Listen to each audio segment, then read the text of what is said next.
Good evening, ladies and gentlemen. It is time for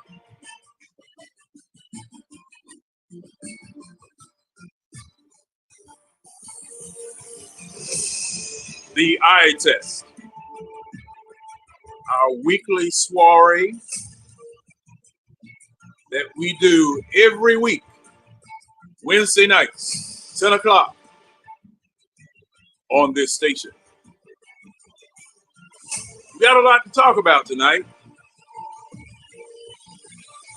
It's one subject, but we got a lot to talk about on that one subject. Welcome to everyone here, everyone that will come. Tell your friends, tell your family, tell the people who want to get real football talk to come visit us here. We are ready. The Atlanta Falcons are 1-1. What does this mean? We are going to discuss what this possibly can mean. We're going to talk about what this may bode for the rest of the season. This is just game 2 of 17. We have 15 more campaigns of war to wage. Have we turned the corner? Do we feel a little bit better about our football team versus the way that we felt about them last week? These and many other questions we will delve into tonight, and we will discuss these ad libitum, ad nauseum, even. I'm joined here at this time by C-Dub, C-Double, host of the Atlanta Beard Game, Tuesday afternoons at 5:30. I visited him, and he's returning the favor by visiting me. Glad to have you there, C-Dub. Man, you know, you family, so we stick together no matter what. And I'm awaiting Winston, my partner, Winston Thornton, the other half of the eye test. Yep. And I'm quite sure that he's going to have some thoughts about it. Oh, yeah. I think James a lot Holloway may stop by, the man in the dark red. Red may stop by. Mr. Keeley might stop by. We don't know. Keeley may stop by. Mr. Ron might show. Ron might come through. So, we are going to at least set the table.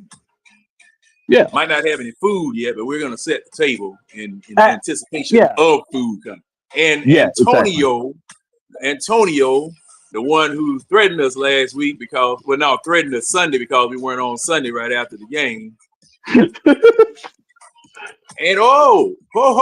we've got someone kind of incognito coming up in here. Where are they? Wait a minute now. Come on, phone. Don't act up now. Add the man to the stage. There we go. Begging him to come on here. We got Mr. Coach. What's going on, Coach? Nothing much, man. How y'all doing? Man. Pretty good. Glad you could join us early.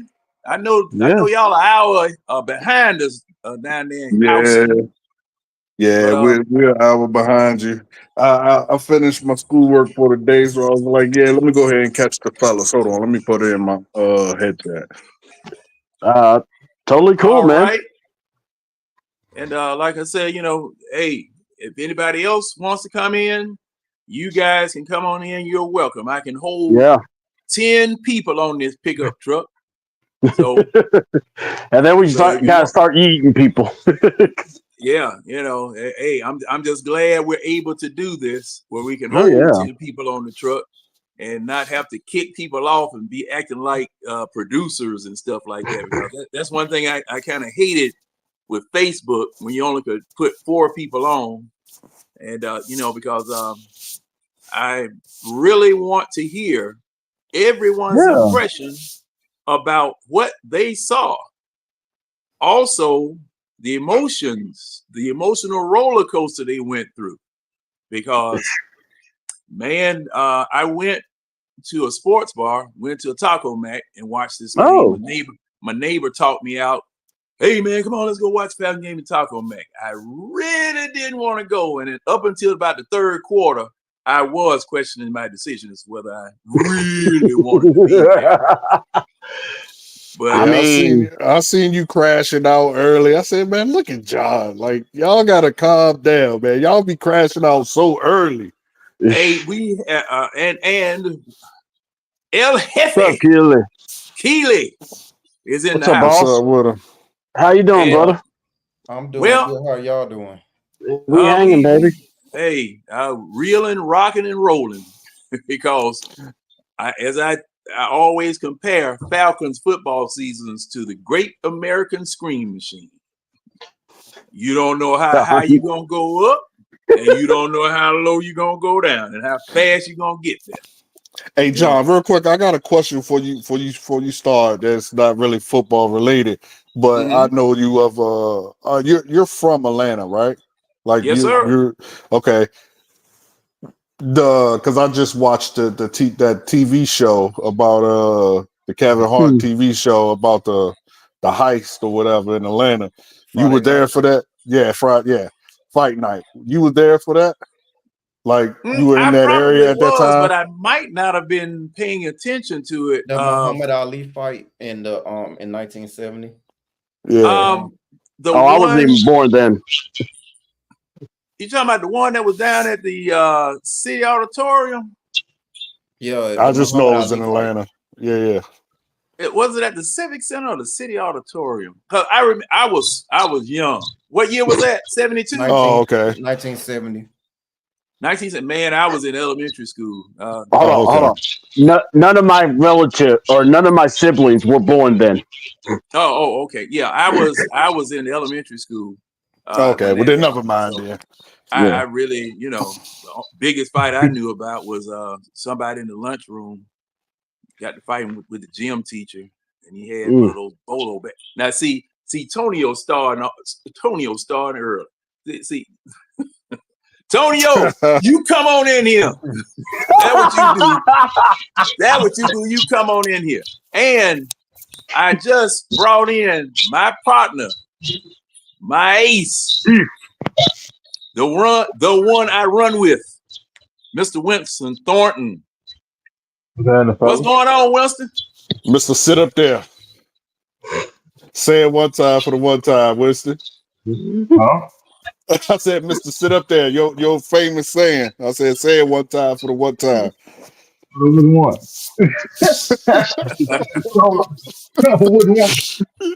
Sit up there. The one you famously say, like every 3 seconds.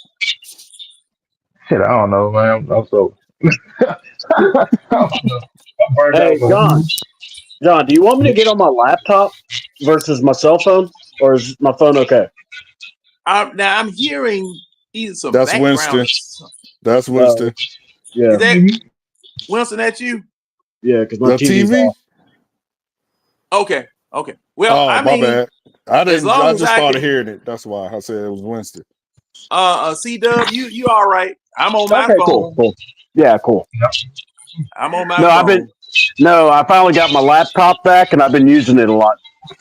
Oh, okay. So, well, I'm starting to hear that background. I don't know. Sometimes these phones and computer speakers, microphones are very, very sensitive. But gentlemen, let's jump on into this because I know y'all want to talk about it, and I know Keely wants to talk about it because his posts were all over Facebook like the measles. If he wasn't talking about it, he was defending himself because people were trying to shoot at him. And the thing was, well, I saw that and saw some other posts. That's why I had to do a live that morning. You touched the same topic. Yeah. What was the topic? I had to do a live that same morning about that, and just get it off of my chest. That was just my opinion. That was just my opinion. Take it, leave it, whatever. But that's just my opinion from someone who was there when the contract was signed. And Antonio Henderson is claiming that I was even around earlier than that. So, I'm not going to argue with him. I ain't going to argue with him. Winston, that's one of your friends too, ain't it? Oh, God. I never seen that guy a day in my life. Okay. All right. Well, I was going to tell you to trade him in on a 2025 model. I think he got too many miles on him. At any rate, Bro Holloway, come on in here, man. All right. So what was whoever wants to go first. A lot of things were said. It was, I think, the topic that John and I touched on was the fandom thing that always comes up. Like, you ain't a real fan if this and that, and you ain't a real fan. I think because what happened was, it's funny because I predicted we were gonna beat the Steelers, but then lose the Eagles. That was mine too. That was mine but too. Because I said I didn't think we were gonna beat the Eagles, like, people were like, well, if you didn't believe we were gonna win this game, then you're a fake fan.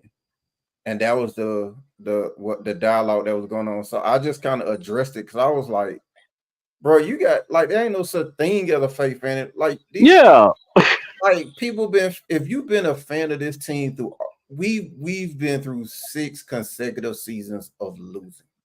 If you're supporting this team through the Super Bowl loss, through the 6 consecutive seasons, you're a fan, dog. Like, and I said what's hypocritical is unless you thought they were going undefeated, then you need to shut up, because at some point, like, unless you thought they were going to go undefeated, all of us are assuming that they're going to lose a game somewhere on the schedule. So just because someone said, I think we're going to lose the Eagle game, that's just illogical. And to me, I don't want to use that word, but it's stupid. But I'm glad Uncle Steve came in and chimed in on it, because they'll come at me, but they're not going to come at Uncle Steve. So once he echoed the same comment, people laid off. He put on his G stamp on that one, so I appreciate it. I think.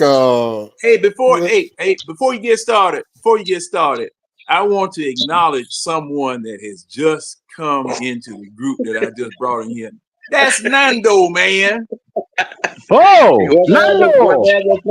That's Nando. Ain't been to school in 2 years, trying to graduate. Yeah, I've been skipping lunch, man. I had to fire y'all. I couldn't fire y'all on YouTube. I had to mess around and had to let it pop back in my feed or something. Oh, I put my channel number on the post.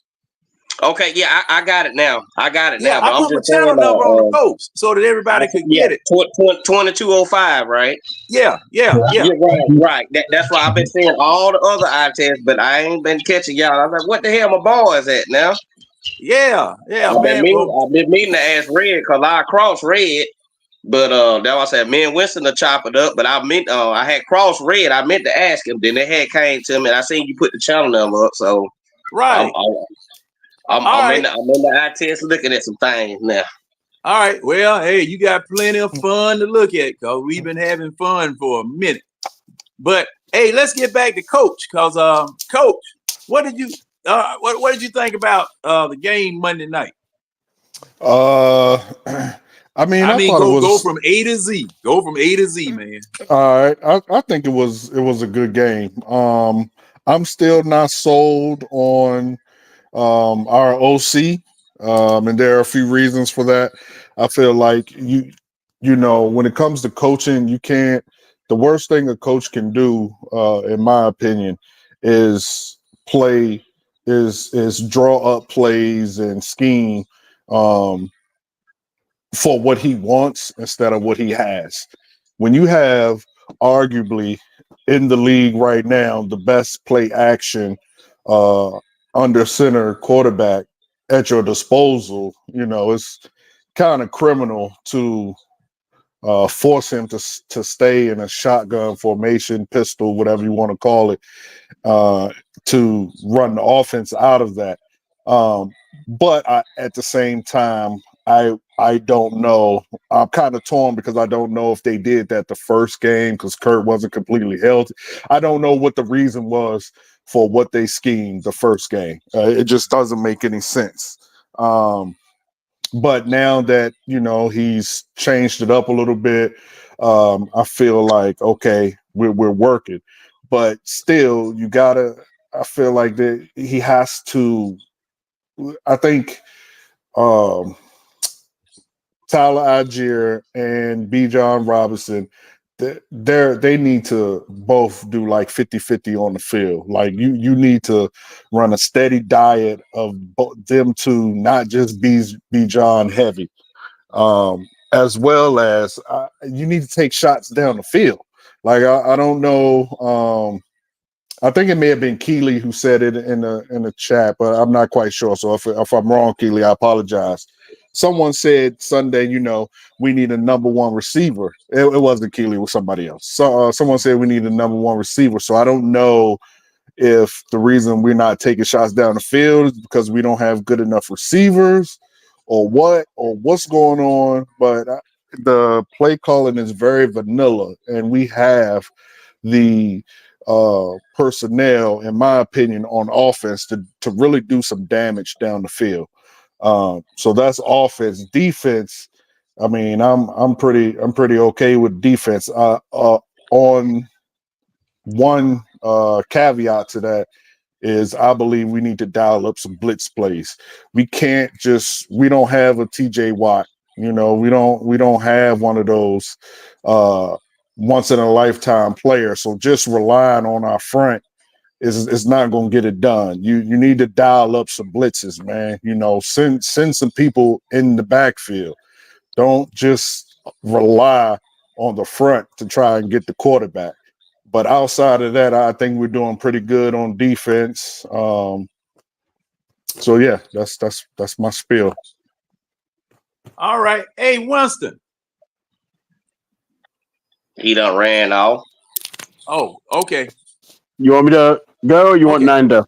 Let's go. Let's go, Nando. Hey, go ahead, Nando. What did you think? I think we just got one of them blessings from the football god. That part that dropped out of his hands, man. First off, we're gonna thank the football god first. It just was a football play. He didn't execute it. Second of all, with Kirk Cousins, we was all in doubt with him, so he proved to us one state that his checks can be cashed. He took us down the field, right down there where there's 4 or 5 plays, we're down there and scored. Now the defense, we're missing Nate Landman. That is our thumper. Man, Saquon wouldn't have got those gashes like that if Landman was in the game. If Nate Dogg wasn't in the game. Landman was shooting the wrong gaps, man. He's not. They need to put him outside. He's not an inside linebacker. Just let him rush the pass. That's all he need to do. He can't do nothing else, man. I'm torn with that. I want him to do something else because he got all the physical attributes and he can do this and he can do this. Got all that speed or whatever, but he just ain't built for it right now. He ain't up to the NFL acclimate on diagnosing plays. You talking about Troy Anderson? Nate Landman. Landman. Troy. Yeah, Troy Anderson. Okay. I was just confused. Yeah, my bad. Yeah, Troy. We need Nate in there, man. We gonna miss Nate these next 3 games, man. I'm telling you, they're gonna exploit that. Now we got to find somebody. They need to either resign Rashard Evans or Quan Alexander, somebody that come in there and get us some thump. Cause we missing that thump. Somebody shooting that gap right. That 3-4, somebody got to hit that gap right. One of those inside backers got to hit that gap right. If not, they're gonna gas you. I mean, that's the reason you got Jesse Bates with 12 tackles. Yeah, but what my only reply to that though, brother, is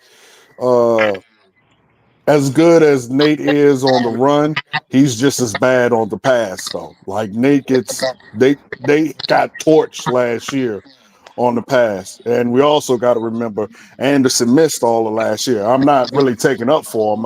I definitely don't think he is up to par where he needs to be But I also don't think he as bad as everyone like tries to make him be, because again he did miss all of last year. This is effectively his second year, although it's really his third year. Coach, he got really Walter Payton on 2 of those plays when he shot that gap the right way He at did. Saquon when we did the thing to him now. Nah, not even Saquon. Jalen Hurts did him dirty. I was like, what just happened? Like he should have hit Hurts like at the scrimmage line, and Hurts didn't even juke him. He just kind of did like this head thing, and Anderson just went right. Like, I'm not taking up for him. He's atrocious right now, but I just don't think I think he has more development he needs, and missing last year really hurt him. But at the same time, as good as Nate is on the run, which he's amazing, he was getting torched last year. So it's the flip side of the coin. You got one that sucks at tackling, and then you got one that sucks at coverage. So I mean, it just seems like though, like he just seems like he doesn't have good instincts as far as for a linebacker. Like, and I keep in mind he played multiple positions at in Montana, so they just settled in on this position. I mean, he's athletic, but he just doesn't seem to have linebacker instincts as if he played it his whole life. Right. There you go. Right. And that's what I was going to say, for a science project, I don't know it. I can't Somebody got some hella feedback, bro. Oh, okay. Hey, you want to go ahead and go, or you want me to go? Winston. Winston, can you hear me? No. Yeah, I think that's. Can you hear me? Sound like you're in a tunnel.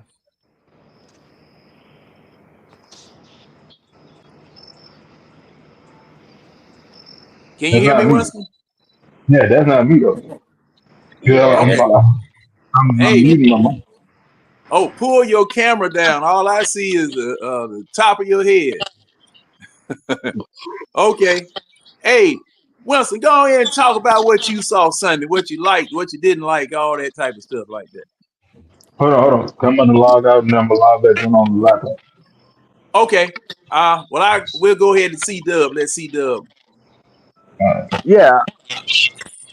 All right. So my thoughts were this. Watching the game, I liked the attack for the running game part of it because it's kind of what they were doing with Pittsburgh. But the thing is, we got to see Algier. We got to see Kurt under center. We got to see a lot of that. And, they were moving the ball well.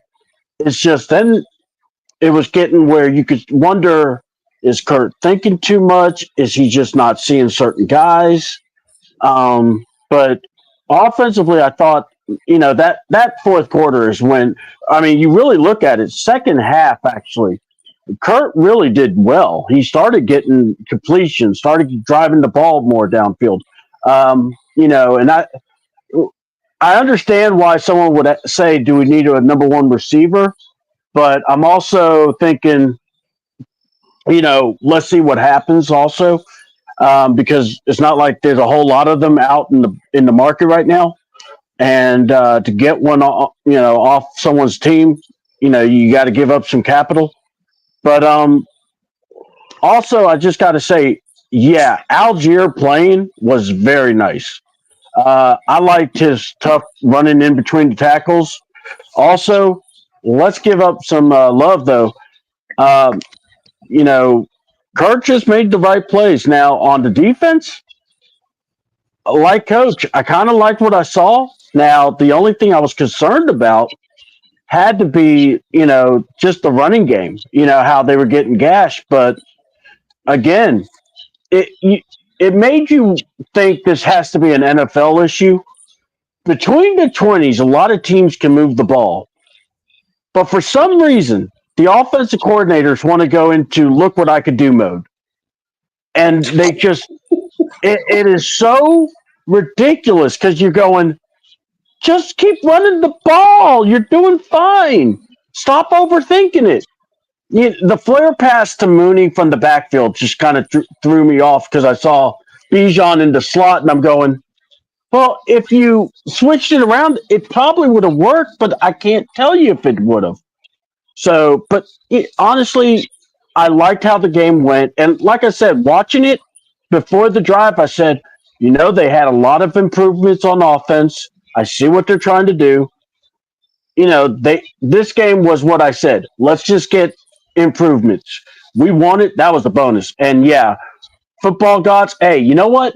How many times have it happened to the Falcons and we just like, man, I wish we didn't make that mistake. Well, guess what? Another team made that mistake and we took advantage. That's what I like. All right. Winston, what you think? And while I'm talking to Winston, I want to make sure that I acknowledge that Tonio is in the house, the head number one troublemaker. The principal office wouldn't be the same without him not being in there. That's all I'm gonna tell you. Well, I'm gonna say this. All right, that game was technically over before that pass even went to Saquon Barkley because Judon jumped offside. Go back and watch the game. Oh, he stepped right into the neutral zone. Only thing that stopped them, the play went forward because the left guard never jumped. Oh, so he was able to get back before they snapped the ball. They would have had a first down. They would have had a first down before that pass was even attempted to Saquon Barkley. Ooh. Yeah, I'm going to take a look at that. Go back and watch it. And that's why Sirianni was so heated on the sideline because the guard didn't do what he's supposed to do. Had he just dropped back and stood up. Yeah. He was standing right. Judon was standing right there in the neutral zone. He jumped. Okay. So the football guys was with us twice. Yeah. Well, Sirianni gave us the game a whole bunch of times. But Sirianni said that on that play, if the throw isn't open, Hurts is supposed to take a knee. He's supposed to fall down, protect the ball, and take a sack so the clock can run. See, that was my issue with that play because they stopped the clock. I don't understand why they would do that. Well, he got a mechanism built into that play that Hurts is supposed to just cover up the ball, go down, and take a sack, and then crank the clock up. Like Hurts nobody. Hurts been in the league for how long? What, 5 years? 4-5 years? If you really look at it, they was being like ballsy even in the first quarter. It was like 4th and 4, and they went for it. Yep. Yeah. Shoot, they did it twice. No. That was a disrespect move. That was a total disrespect move. That's what that was. Yeah, but go ahead, Winston. No, I was saying that was them sitting there trying to break us early. I mean, somebody sitting there going 4th and 3, 4th and 1 early in the game. Like, yeah, I'm trying to break your will. It's like running the rock. If I sit there and run the rock 10 times in a row and I'm steady going on the field, sooner or later that's gonna break your will. I'm gonna tell you, you can get tired of playing football. And that's when the shit hit the brick. Yeah, and another thing, like Zach Harrison, like instead of him being forced to open up the playbook, because he was literally forced to open up the playbook in that last possession we had, like he should be doing that anyway. Yeah. Well, 2 minutes. He should be. He should be let. Oh, sorry. Drill. Well, it's pretty much a 2-minute drill. Like that's your most simplest plays in the 2-minute drill. Yeah, and we're benefiting off the fact that everyone is playing so far back because they're guarding against them over the top. One over the top. So that's why you don't see that.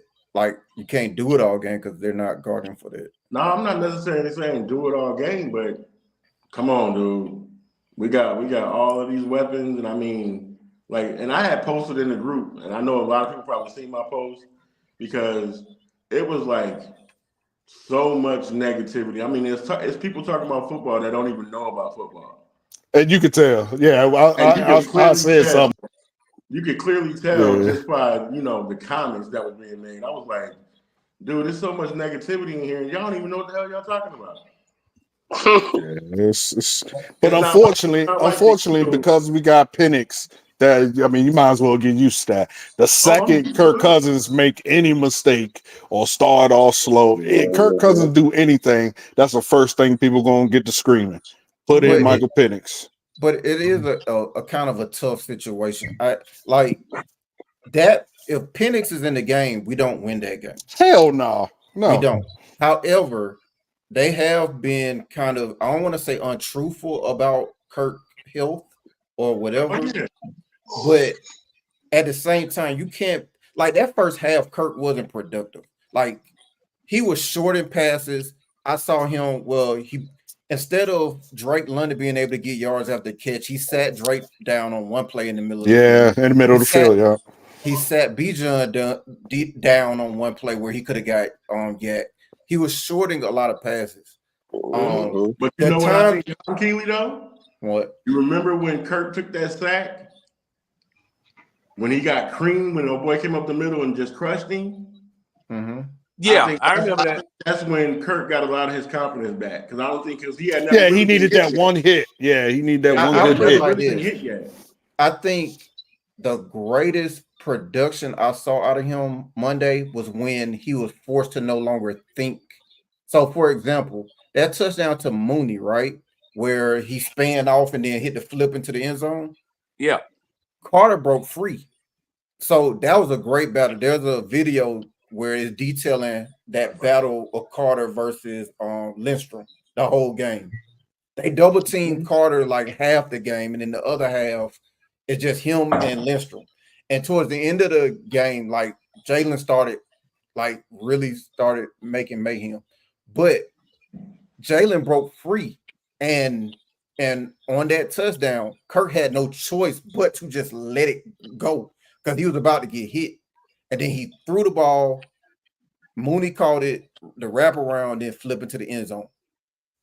Jalen was free. Like he just did a one swim, one move, and he's at Kirk. And Kirk just had to get rid of it.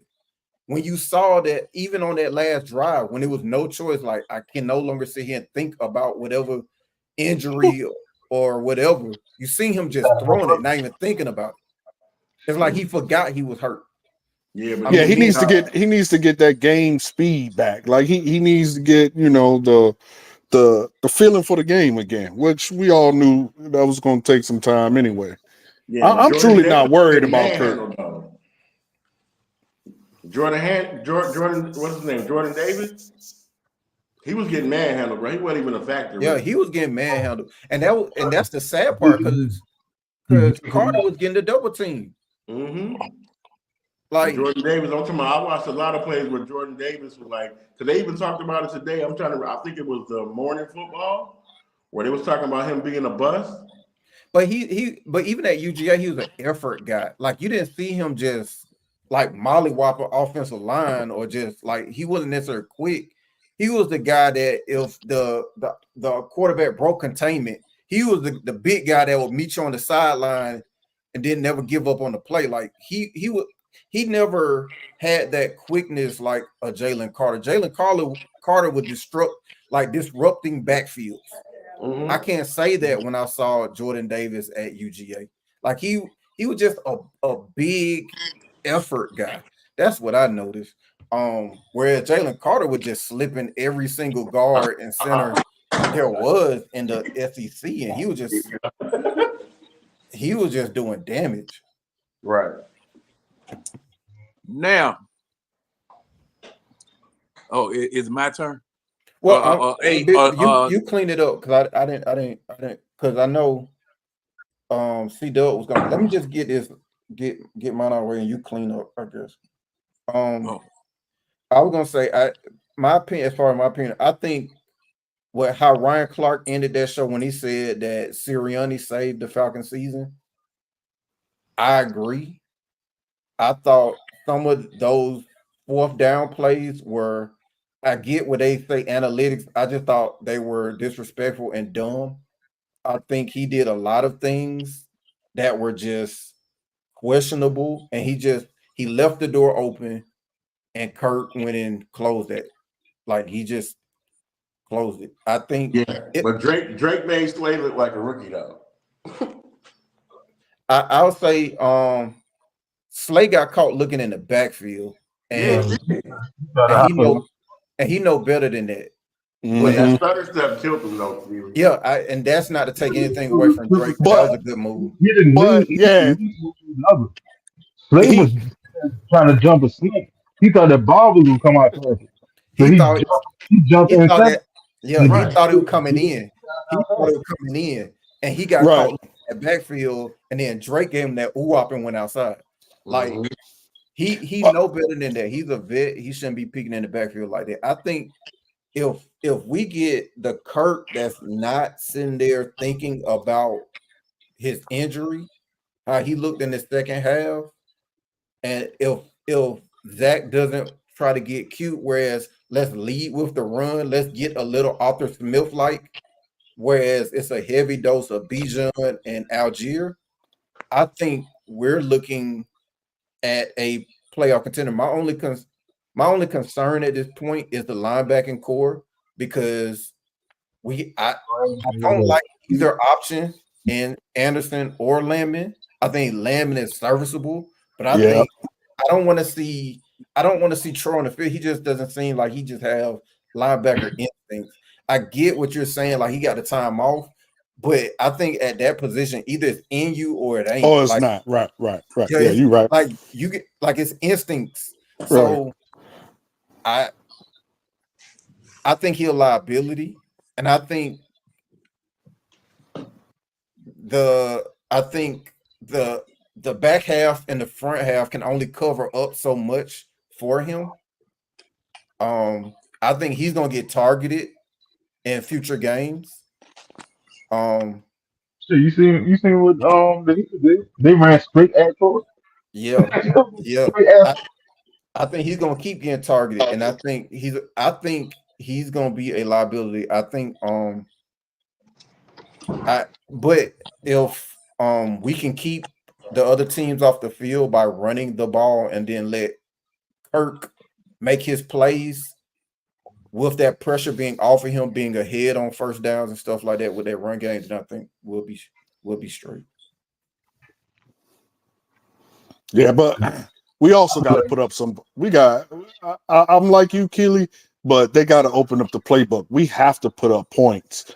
You know what I'm saying? Going against teams like the Aints putting up 90-some points or however many points they done put up. You know, like teams are scoring. You know what I mean? And we have score, yet they're not on the field. True, this is true, but at the same time, we ain't scored more than 20 points yet. So.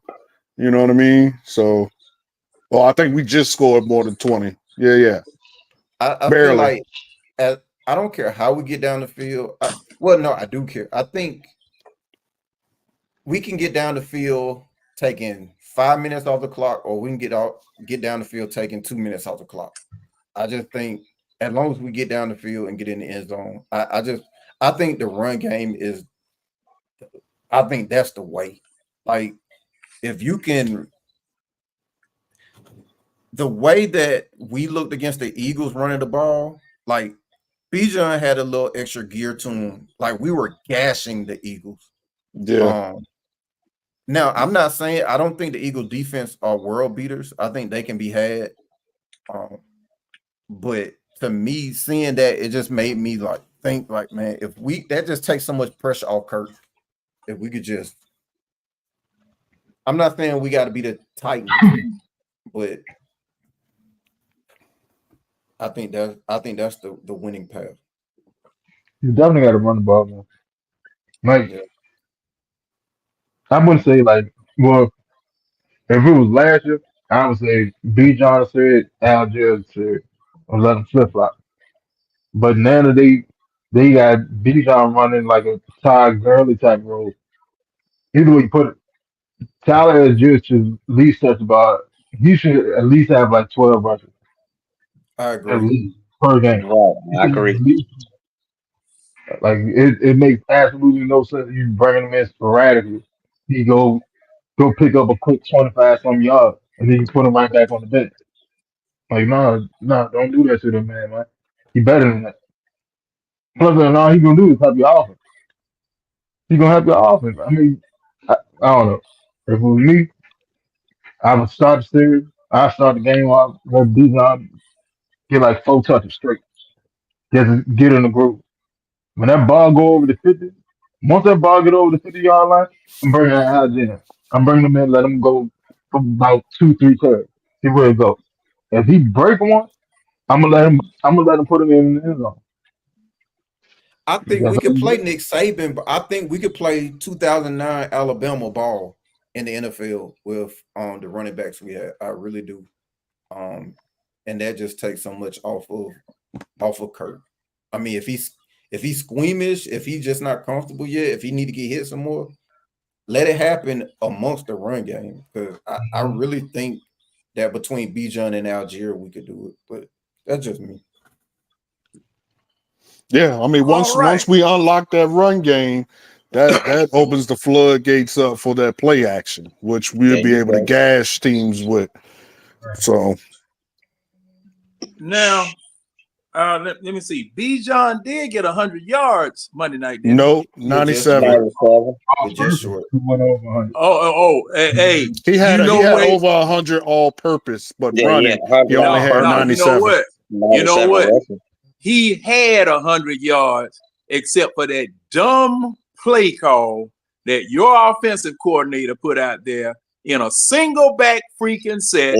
Everybody crossed the doggone line instead of putting a tight end or fullback or something in the backfield or running out of the pistol. I mean, man, I really hated that call. What's crazy is him and Saquon were basically having the same game because he was just short by like 3 yards of 100. And that's why I didn't like that pass call, because why? I mean, I'm thankful. Thank you for doing the drop pass. But I mean, like, why stop the clock? Like, the boy, he's having the exact same game as Bijan. I don't get it. Yeah. Now, welcome in Ron and James Henderson. He decided, is that light I see? Is that light I see, James Henderson? That's Tonio. He ain't saying that. That's Antonio at the bottom. Is that Tonio? Yeah, that's Antonio. Now, wait a minute now. Who's that got the Falcon logo up there? I got a full house tonight. I thought that was.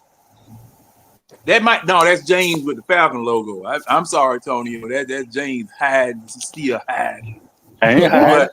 I just didn't reply to James Henderson because my last name Holloway. Let me get back. Yes, sir. All right. Let me get back music. You know what? Yeah, he gonna take advantage anyway. And I don't know if I'm looking at red or a light bulb. It's just hella bright over there. Shout out, like, is that red or is that a light bulb right there? Shout out to Red for being, or he was the guy who said that positive energy was going to get us this win, and that's only because he made a bet with somebody, wasn't he? No. I said that I told him that he was going to break with all this positive energy foolishness. Oh, okay. Before the fourth game, I mean, within the first, he was committed. He was committed to a path. Yeah, he was committed to being positive. And his positivity caused Saquon to drop that ball and give the Falcons the win. So I have to give him his credit because his positivity mojo contributed. We have to. You're right, Keely, because that's not typical Red. We know. That's not typical Red. I told him he was gonna break. He was gonna flip out within the first 4 games, and thus far, he's winning this battle. Wait a minute, Keely. Did you see the post he put up there about Kirk Cousins before the game? Yeah, I saw it. But technically, he didn't break though. Technically, wait a minute. That's Look, that ain't breaking in half. That's shot. breaking into little pieces. What he said. Hey, Bree. Yeah. He broke a piece off, didn't he? Yeah. Yeah. He calling names and everything. Now you can't say that's not a break. Hold on. I was still positive, John. No. You called him a moon. You called that man a moon face assassin of joy. Damn. Come on, man. And I just didn't have the heart to put anything on there. I just let it ride. I said, y'all go ahead and handle it. Y'all handle it. I'm gonna leave him alone. Oh my goodness. Positivity. Yeah. I mean, like a 12-volt battery when you put the wrong pole on it. At any rate, hey, James, what you think, man? I agree with most of what everybody is saying. The play calling on offense got to be better.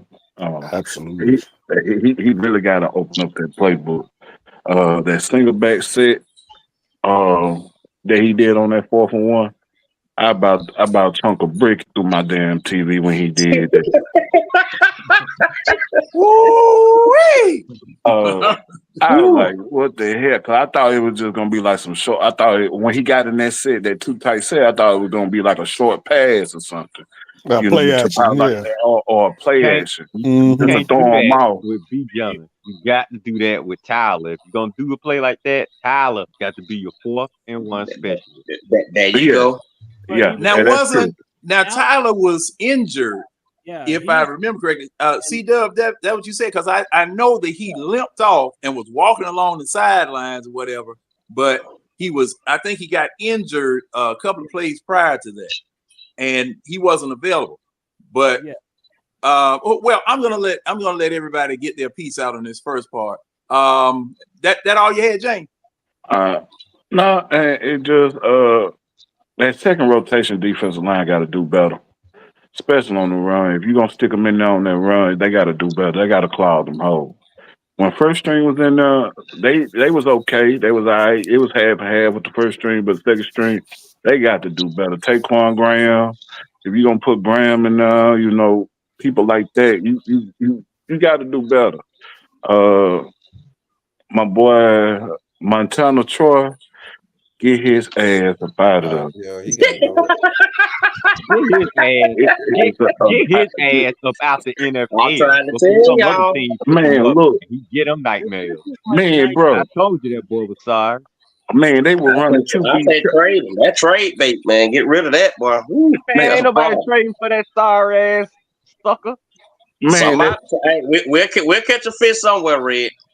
We can get that off the hook. Now look, I know it's a sucker born every minute, but you got to be the biggest sucker on earth to trade for that.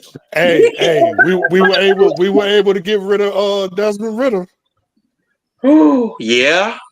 Yeah, we got Rondell Moore. Problem is he got hurt. Hey, Coach, I can't say nothing about that. You're right. We did get rid of it. We got rid of Ridder, so yeah. Terry in there cooking that Red. We gotta let him go ahead and finish the meal. Yeah. All right, James. You got any more, James? When they ran QB traps, bro, they didn't go to the other side. They just went straight to Montana Troy. They said we're gonna take him out. That's all we got to do. Just take him out. And on one play. But listen though, on one play, the offensive lineman didn't have nobody to block. So they went ahead, the running back and the offensive lineman blocking Montana Troy. He going 10, 15 yards down the damn field. Mm-hmm. But overall, man, it was a good game. I'm glad Kirk pulled the rabbit out the head at the end. And I'm gonna send a gift card to Saquon Barkley for dropping that ball. That's all I gotta say. Yes, sir. All right. Hey, Ron. What you think, man? I know we done talked already, but hey, man, tell it from a Wednesday night point of view. How about that? Appreciate our offensive line step the fuck up. Appreciate they did a good ass job. Appreciate. Right. I'm a grown ass man, man. Ron just go straight to the deep end. Appreciate they did what they need to be doing. Now, can they take what they did and put it against Kansas City? You better believe it. I think so. Yep. Oh, I think so too. Mr. Optimization. Hey, I read. He came on my show and said we were going to beat the Eagles. So whatever Red say goes to me. I'll say this. Your boy Andy Reid ain't gonna make the mistakes that Sirianni made. No, he's not. We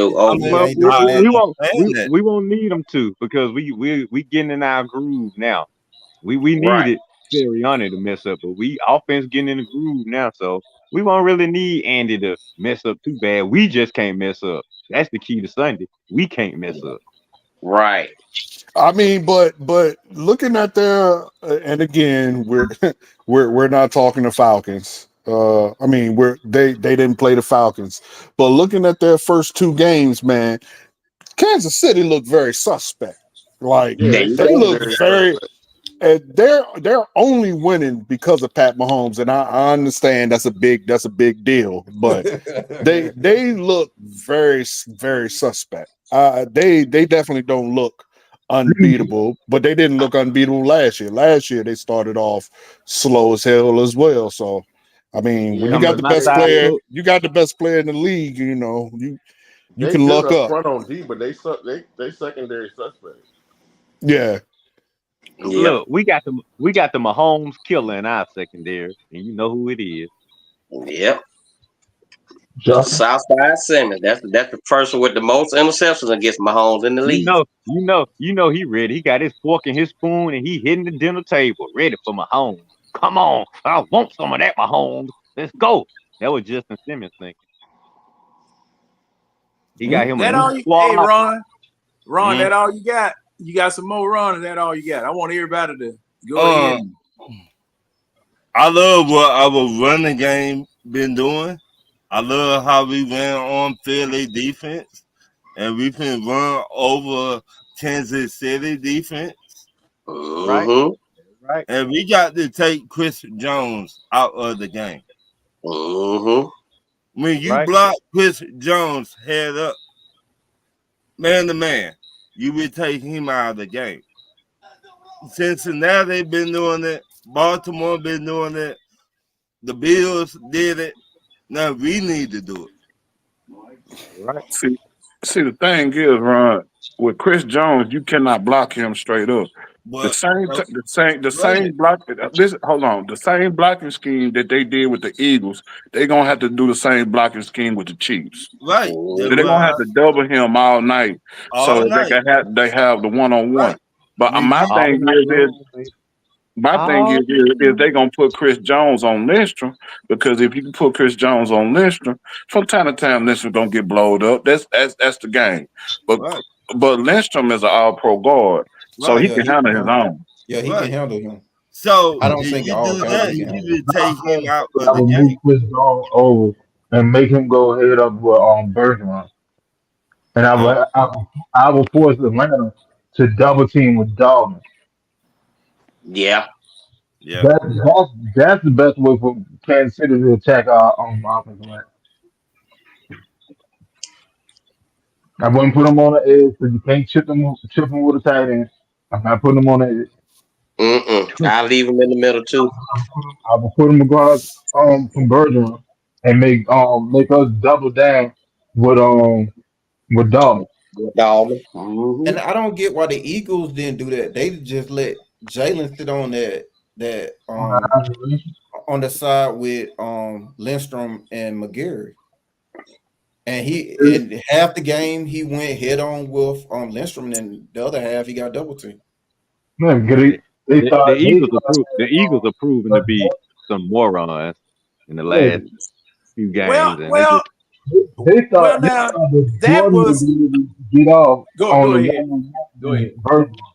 That's why they kept Carter on head up with Lindstrom. Jordan just ain't hold up his end of the day. Yeah, that's where the mistake was at. But when you sit there and see that he's not holding up his end of the deal, you need to flip flop. Right. I mean, they almost the same size, flip flopping. See, Right. if got a better chance over there on the other side because they ain't really working on this other. But you know what the pregame scouting was? Oh, it's easy pickings on that right side. Everything dead from the center all the way over to the end on that right side, with the exception of Lindstrom. We double teamed Lindstrom and we beat him up a little bit. That one on the end ain't gonna do anything. And I did see a clip. Oh, hold on, before I get started. Has everybody gone and voiced their opinion about the game? Yeah. Everybody? Red didn't. Red. Go ahead, Yeah, Red. okay, That's right. Red, I knew I left somebody out. Go. Hey, C-Dub, you did speak on the game, right? Yeah, I gave you my thoughts. Oh, okay. I thought you did. Yeah. It's just my phone crashed, so I had to get on my laptop. So I apologize. Oh, okay. No problem. Hey, Red. What's up, John? Mr. Optimist. Mr. Positivity. Was the light shining bright in quarter number 1 and 2 of this game for you, sir? Yeah, it was shining okay. The shine, it kind of dimmed a little bit in the fourth quarter when the light dimmed when Jalen Hurts started scrambling a little bit, and we kind of lost contain of him. But other than that, the light was shining all night, except for the times Jalen Hurts was rushing. The light was here's my shining. question When for you. Saquon tried to run on us, we stopped So that. The light was shining when they were looking for anybody other than Devontae Smith. The light That was light shining shining. behind your damn head. I know that. So, Red, at the 1 minute and 40-second mark, at 1 minute 40 seconds left in the game, you felt like we were winning? Oh, I think I might have lost it. Hold on, let me get him back. Yeah, okay, we lost him. Oh, wait a minute. He coming back. It's showing Red here. Yeah, I think he cut the end. All right. So, Red, at the 1 minute, did I miss something? At the 1 minute 40-second mark, did you think we were going to win the game at that point? That's enough. That's enough. That's it. They got it. No, they got it. Well, hey, Red. Oh, come on, let him answer. Go ahead, Red. Go ahead. Trying to chapter him. Yeah, John, you think I lost faith, John? Red, you sounded like an old Chrysler trying to crank up. No, I'm saying what was going on at the 1 minute. That's what I asked. I'm talking about. I'm guesstimating because we had that much time. Yeah, it was 149. Yeah. It was 149. 149 when Kirk got the ball. Wait a minute. That was also when. Yeah, that was the play also right before when Saquon. Yeah. The play before Saquon dropped the ball. You went a little. Okay, no.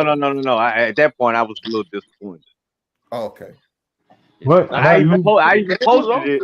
I even posted it in Atlanta Bird. I said I'm feeling a little disappointed, but I didn't say we had lost. Now I still was keeping hope, but because they still had a few more plays. They had third down, and I was looking at the clock. I was like, it's still a little bit more time. Are they gonna run the clock out or not? And that's when the Saquon play happened. Now, when the Saquon play happened, and he dropped it, and I looked at that clock and saw how much time was left. You said we could that's win when, at that that's point. when the optimistic Red was present again. Okay. Yeah. So the light dimmed a little bit.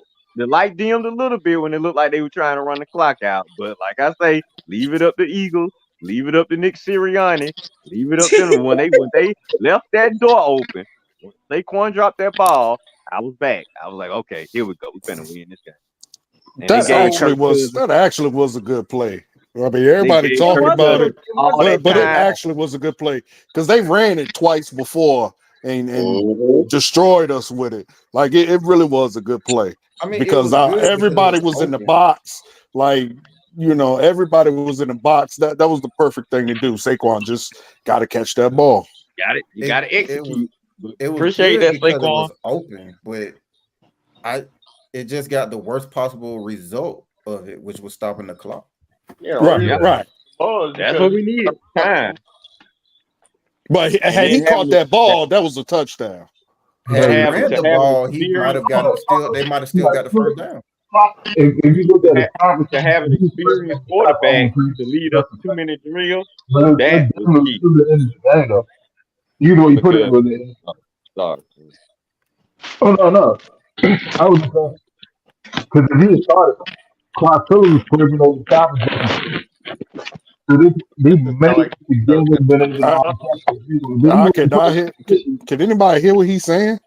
It's just Hey, it sound Winston, like sound muffled. hold up, everybody. No, I can't. Everybody just hold what you got. Hey, Winston, try that again. Let me see what's going on because it sounds like you're a little muffled. Yo, you hear him? Yeah, I can hear you. I can hear you now. No, I was saying what Kobe said. Clark Phillips was scraping over the top of Justin Simmons. So they might would have been able to get Saquon down, but either way you put it, it still would have been ball game. But it would have been ball game. If he caught that was the first. They would have killed the clock. Oh yeah, that would have definitely been a first down because he had about about a foot on him, angling toward the sideline, and all he had to do was just cut it up, and it would have been a first down. Clock would have ran, stop the clock or whatever. But everybody need to go look at the play before that when Judon jumped offside. The game was technically over. And Antonio, they changed.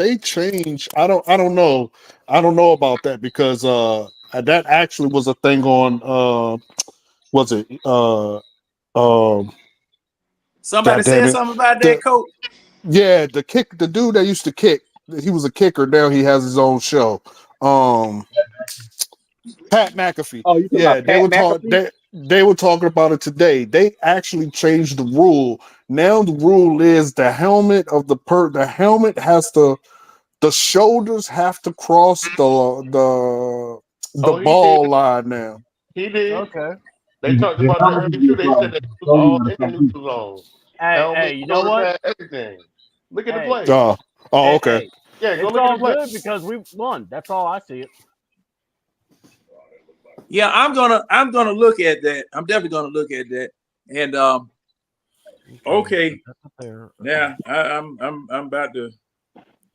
I had to take my Falcons hat off because I know I'm gonna get hot. I can't be, and it's still. I got that exact same one, John, and I can't have that thing on for more than 5 minutes. It's too thick. Man, what you talking about? John, I was going to say, where's your Matt Ryan jersey or your Matt Ryan sock hat? Well, I used it to dry the car off with, and oh my god, I'm throwing it away. Yo, Matt Ryan, but Peyton Manning, Eli, and Matt Ryan was hilarious during that last series. Though. Bro, I said that they need to have a podcast. That would be the most interesting podcast to watch. Like they broke that game down, and it was pretty interesting to listen Who needs to. have a podcast? Because Matt Ryan had like the biggest. Man and boy. Yeah, they actually were pretty good, man. Matt Ryan put his hands up. I was like, yeah, Matt Ryan knew. He just started smiling, and when he laughed at Saquon Barkley like, oh my god, like these boys actually got a chance. So yeah, I got Matt Ryan was keeping you entertained on Monday night. Hell yeah, he was. It's gonna take a few years I didn't watch much before I watched Eli and Peyton. They way better than, because if you looked at the who was that what is that, the quarterback for them, I can't think of his damn name. They were some straight haters, bro. They was hating on us the whole game. Talking about Aikman? Yeah. Oh yeah. I know Joe Buck was. I know Joe Buck was.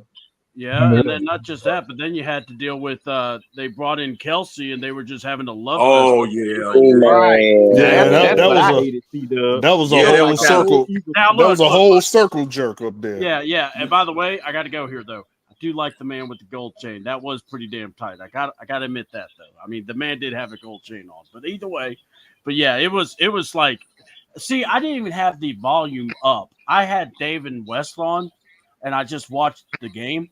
So I'm just like going, I don't even want to know what they're talking about. Yeah. And what has happened to what has happened to Monday Night Countdown now, man? It's like that used to be a my fun God. show. That show is horrible now. Yeah, that's trash. That Red, that's trash. And now wait a minute. Now who's on it? Who's on it? Kelsey, Ryan Clark, fucking Marcus Spears, yeah. Swagoo. They had Jason Kelsey up there, and some Ernie Johnson want to be skinny ass.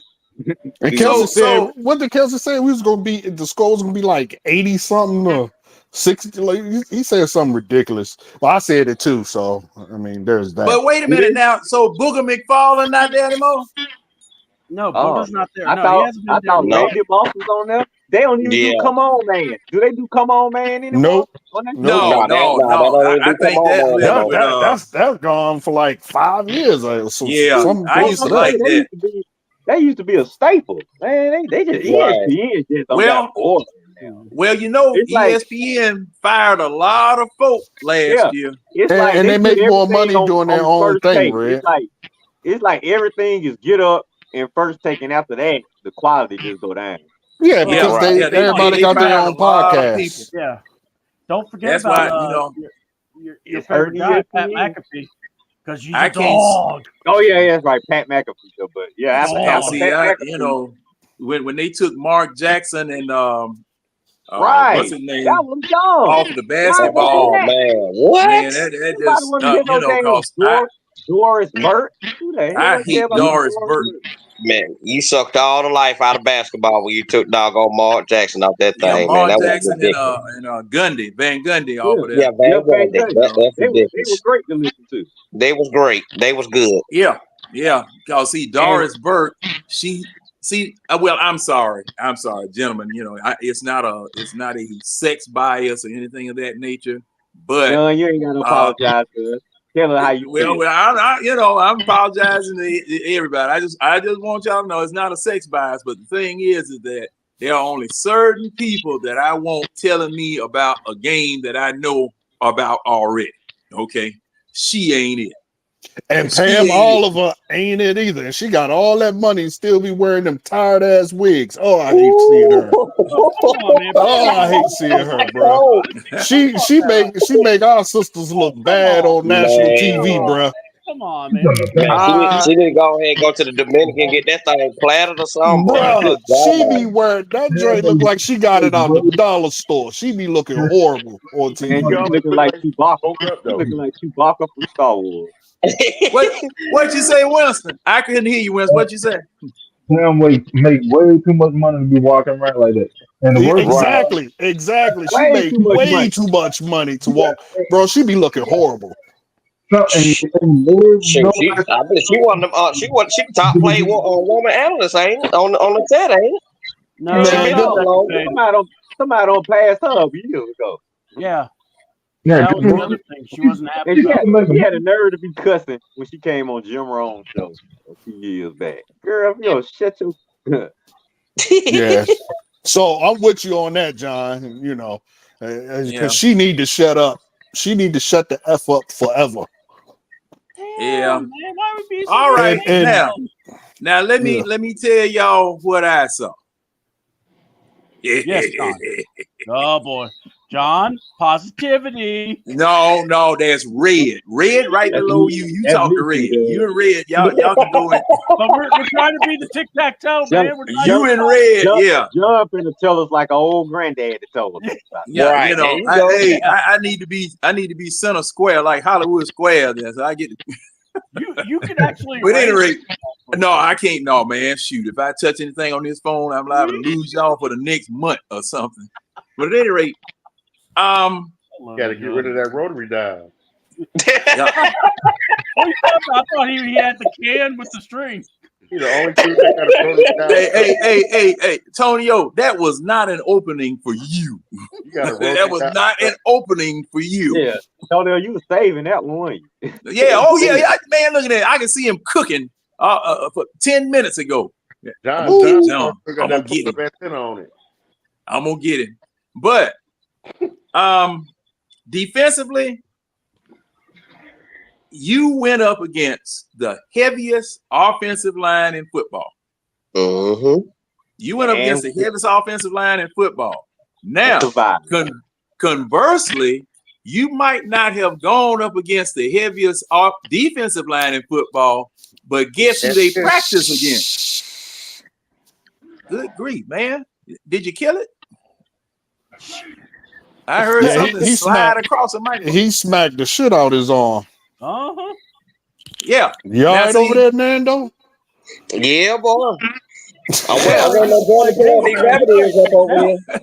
Whatever that was, dead in the door. Get back in the house and get outside with the mosquitoes, man. Oh, well, you gotta be careful with them mosquitoes this year because they carrying all kind of stuff. They carrying the whole package. You know, the funeral home package they carrying this year. But at any rate, you were playing against a big physical football team, and I thought we acquitted ourselves pretty well in the trenches.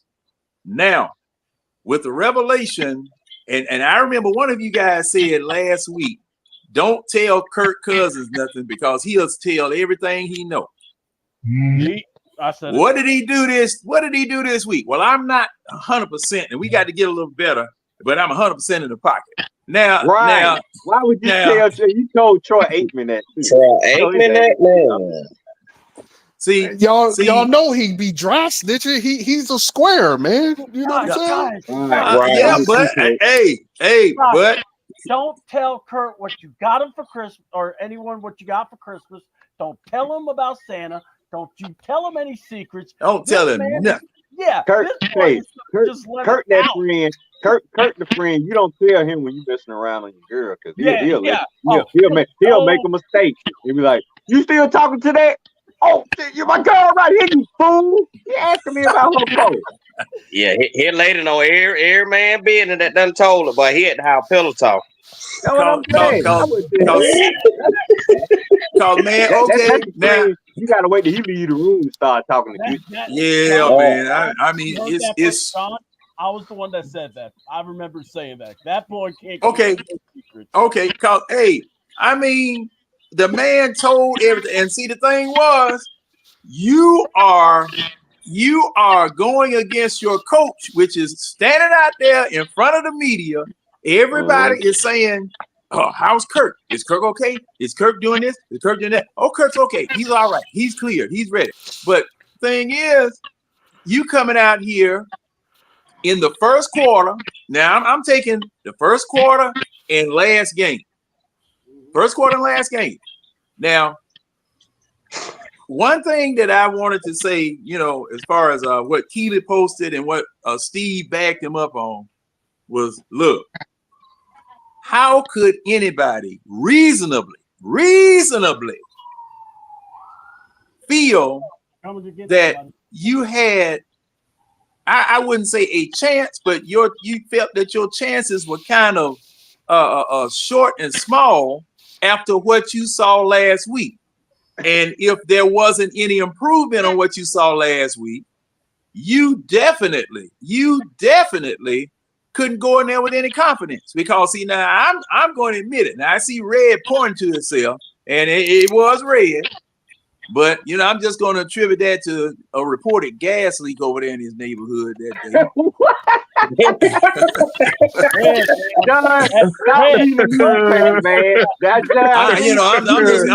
just gonna say it was a gas leak over there, and he didn't know what he was saying. So you killed me with that one, John. That was good. But I'm just messing with you, Red. Cause see, the thing is now, I don't knock anybody for having optimism. I don't knock anybody for having positivity. I don't. See, I knew we weren't gonna come out with that same game plan for game one. I didn't. I didn't. I'm sorry, I didn't. They were gonna have to show me. They were definitely going to have to show me that they were worth the money that they were getting paid, because that was my main complaint. Y'all getting too much damn money for that mess that you showed in week one, which told us also that you should have been playing these people in the preseason extensively because of all of the things that were facing you that made it imperative that you played them in the preseason. you got a nice quarterback from the Vikings, but he's in a new system. You got new people that's got to get used to him. I mean, it was a whole maelstrom of things. Now the defense, like they did last week, they showed up again this week. All right. Now, Kirk Cousins has got Ryanitis, walleye vision. On that doggone 2-point conversion, that man stared at London from the time he got up out of bed that morning all the way across the field until he decided to throw him the ball. Now, to his credit, now y'all were talking about Slay peeping in the backfield. Slay was peeping in the backfield because they have book on him. He faked him out. Kirk Cousins faked him out. He looked inside, then threw to the outside. Perfect pass. Caught him napping. Plus that move that he made, hey, you couldn't do nothing about that. That was as good. Saquon Barkley had caught that pass over there, that little flare dunk pass over on the side. That was about the same pass. Really. That was about the same pass. He was out of position, got faked out. Touchdown. Beautiful. Beautiful. I've got to give the Falcons credit. I've got to give them all the credit in the world for pulling victory out of the jaws of defeat. He still had a little bit more arc on it, John, because he caught it right there at the edge of the end zone. So it was a perfect pass. It was perfect execution. Yeah. Well, he threw it where only he could only get it. He was the only one could get it. Right. He threw it where he was the only one that could get it. And you know, those things encourage me. I got to go back to that 4th and 1. I got to go back to that 4th and 1 call. Oh my God, man! See, Kansas City. That pissed me off too. Yeah. Now I know Kansas City. If they needed a first down, didn't they throw to a lineman Sunday? Kansas City threw to a lineman Sunday for a touchdown, right? Yeah, they showed it. See, stuff like that's what I want out of my offensive coordinator. You find a defense, get one of them defensive linemen, Judon, somebody, whoever, and you need to go maximum heavy. You know, you put Grady back there. As mad as Grady is about that sack they took away from him with Tom Brady, they need to let Grady doggone run one in there. Let him block somebody. Let him be on the other side of the ball. I mean, do something interesting, because I'm going to tell you, on Sunday Night Football, in the best looking stadium in the National Football League, Kansas City going to show their natural twin cheek tail end. You saw that play they had last year where they were all bunched up in a circle and they spun around and then came out. Man, it's gonna be all kind of crazy stuff. It's gonna be all kind of crazy stuff they're gonna pull on. And I want, if not to match that crazy stuff, I need to match scores with them. I don't want, I look, this is a very dangerous game. Because see, now I know Kansas City has some problems. Pacheco's going to be out. They got another running back in. Who else? Is something else? They just got Hunt off the street, John. Yeah, they got Kareem Hunt back. Yeah, they got Kareem Hunt back off the street. Yeah. So off see, the street. Why nobody sign him? You know, that's what I'm shaking my head about too. I wonder why he went on the NFL roster. So you mean that nigga was at the YMCA when they signed him? He's like 30 though. He's like 30. Hey, Winston, what were you saying, Winston? I couldn't hear you. Kareem Hunt was with Cleveland for like the last 5 years, but he wanted to stop. Especially when Nick Chubb went down all last year when he tore his ACL. So he just became a free agent and just sitting there. But he's on the practice squad, so they probably elevate him around Friday or Saturday. I think y'all giving Kansas City way too much credit. Well, look, The Super Bowl. Look. Let me tell you. I said they're gonna try. Hey, now this just me. Now this just me. Super Bowl winners. Hey, that was last year. Yeah, yes, but they the reigning Super Bowl champion. Now I know we can. I know this is a different year.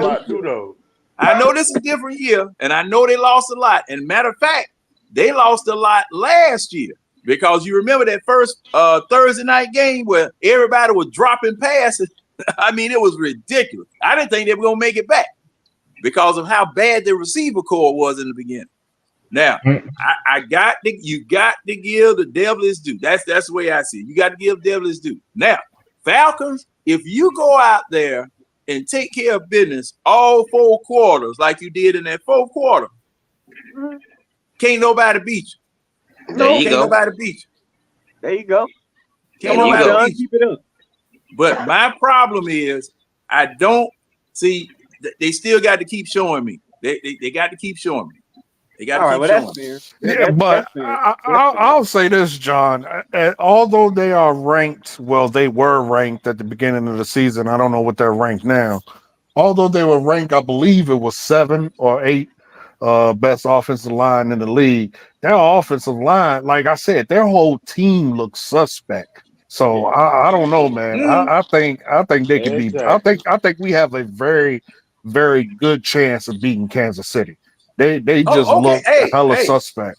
I got us by 5. Now I got us by 10. Now your defense is top 10 this week. Your defense is top 10. Your offense, not so much. 25th. Ooh, your offense is 25th. Okay. Your defense is top 10. What we rank on defense? 10. Oh, good. Okay, and we 25th on offense. Okay. We 25th on offense. I can work with that because I know we all know what our offense really is and really get cracked. I mean, because I know for sure. Technically, my bad, Winston. My bad. No, go ahead. I was gonna say technically we improved by 1 spot on defense because when we 11th last year. Yeah, well, now this is week 2. This is week 2. Yeah, but go ahead, Will. What I was saying, I know we love at least 10 points out there. Can we miss it? Yeah. We should have had like 30 points. Yeah, Kirk Cousins. I don't know. I don't know what happened. He must have seen somebody hitting on his wife up in the stands because that ball had to be at least 60 feet off the ground. When it was like 3rd, I think it was like 3rd and something, and we were on like the 15-yard line, and he threw that thing straight in the stands. I was like, "Where's he throwing it at?" You talking about that first drive, Coach?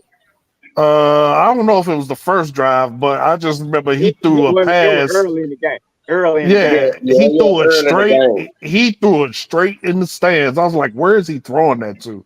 Like that was a crazy pass. He must have felt the pressure or something. So that definitely could have been a touchdown. But my bad. Go ahead, Winston. He missed the Mooney pass. The Mooney lined up in the backfield and flared out on flare route right there in the red zone, right over the goal line. He missed that pass. Oh yeah. Yeah, you saying we could have had 30 points? What you saying? Yeah, we could have. Yeah, it's 3 touchdowns we missed in the first half. Right. We gonna get them. Hey, Nando, and Winston, we gonna get them this week. Why? Hey, that's what I said. We might be a third burger hung on the Chiefs this week. I'm predicting it.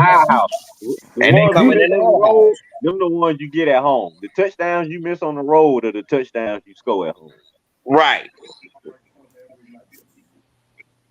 Yeah, I'm with you. I'm with y'all guys. I think we have a high, and this, taking my fan hat off, I think we have a high likelihood of beating the Chiefs. Like I've literally watched each one of their games just to see what they have been doing, and they look pretty bad. They're winning. They're looking up and winning. All we need, but they look bad. Get this first win. All we needed was to get this first win off the book, off our chest, make Kurt feel good, give everybody some confidence. Defense been playing their ass off. They got some confidence now. See, I'm saying we was on the road, I probably feel a little bit more question, but they coming to our house with us with some momentum. Us feeling good after we just went up to Philly and kicked some ass. And you coming to our house, Kansas City. Come on. Come on, baby. Rise up. The Philadelphia win was a morale win. That's why I say it's all go now. It's gonna click in. I give the next 3 games, you're gonna see increasing how we got scoring the from the win. We offense. got it. We just need to get it off our back. Get that monkey off our back. It's off. We got a win. We 1-1. The NFC wide open. I mean, this NFC so wide open, y'all. God, this NFC so wide open. Now, Red like the Joe Osteen of sports talk. Now, this comment.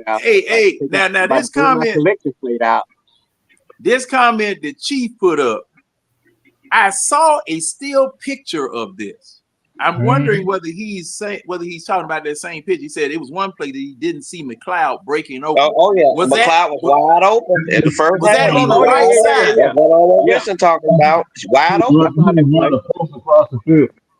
Yeah, it's like a 20, 25 yard crossing. He was wide open, bro. Right behind the backers. He was wide open. He was scored. Kirk gonna see that one too. He would have his head on the go home. Like there was no stopping that one, and it was straight down Petrie. Cause wait a minute. Now, Winston, was that the one where he was headed toward the right side and was behind everybody, breaking open on the right side? Yeah. Right. So he ran a post across the field, and Mooney ran a corner route. They were sitting too high. They were sitting too high before pre-snap. When they snapped, they rolled to one half. So when they went one half, safety took and broke with Mooney to the left. Brady was coming across the field, wide ass open behind everybody. Yep. Yeah. I think that's the same drive that Mooney ended up scoring a touchdown on though. Oh, okay. That was so nice. That was nice right though. Mooney, all right, Mooney now you know I always post the drive charts, and I had posted drive charts, but something interesting caught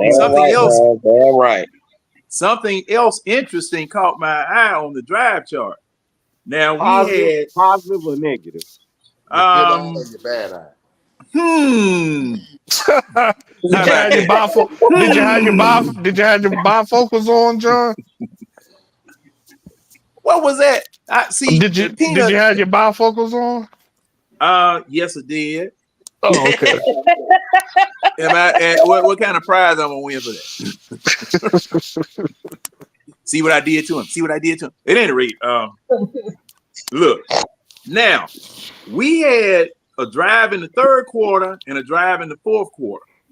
Now, the drive in the third quarter was 7 plays. The length was 3 minutes, 7 seconds, 70 yards. Then in the fourth quarter, on that game-winning touchdown, it was 6 plays, 1 minute, 5 seconds, 70 yards for the touchdown. Now, our longest drive was an 82-yard drive in the second quarter that took up 5 minutes, 9 seconds, 15 plays, 5 minutes, 9 seconds, 82 net yards, and it ended in a field goal. Now, the reason why I'm looking at this is that first half and on in part of the third quarter, I thought we were going back playing like we were playing in Pittsburgh, playing against Pittsburgh. And because both teams, you could say, were letting each other hang around. Both teams letting each other hang around. All right.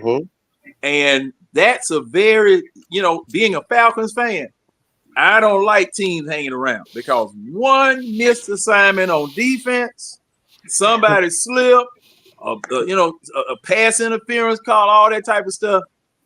We lose the game. Thank goodness. It go the other way too, though, John. Yeah. But it has gone this way for us for a long time. Right. That's the only thing. That's the only thing with me. I like to blow people out. That's just my nature. I love blowing people out, blow them out, and then put the second string in there, let them get some practice. But you can't. I know that you can't do that all the time. Also, we had 2 short possessions in the very beginning. 5 plays, 2 minutes, 5 seconds. We didn't move but 20 yards, and we had to punt. The very next series, 5 plays, 2 minutes, 44 seconds, and we had to punt. Now, I'm still thinking we're a little nervous. Offensive side. I'm thinking we're a little nervous.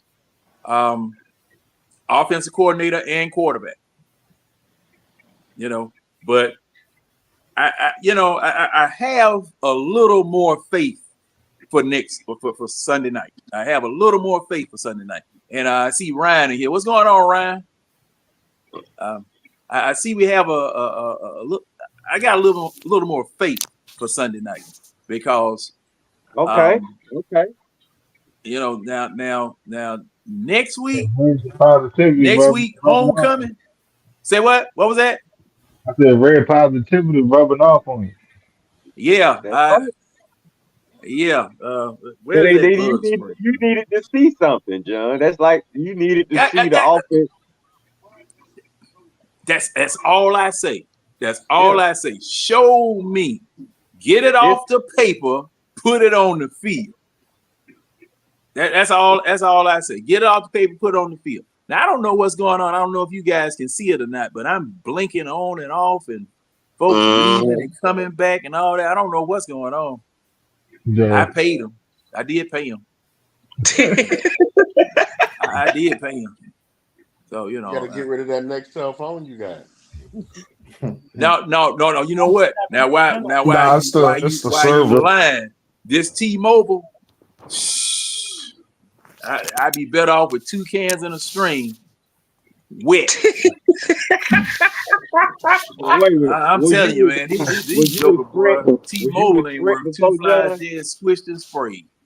Was you with Sprint before, like I was? Oh yeah. Well, I was with Sprint. And then when they merged with T-Mobile, Sprint went to hell. Sprint just went to hell. And I got away from them, and I saw this deal from T-Mobile because they were giving a kind of a discount for older folks. And so, I went and got it. Now, see, thing is now, hey, older folk. Hey, I ain't scared to go to Consumer Cellular either. Now, I don't care. I'm trying to save some money because I'm on a fixed income, as the old folks say.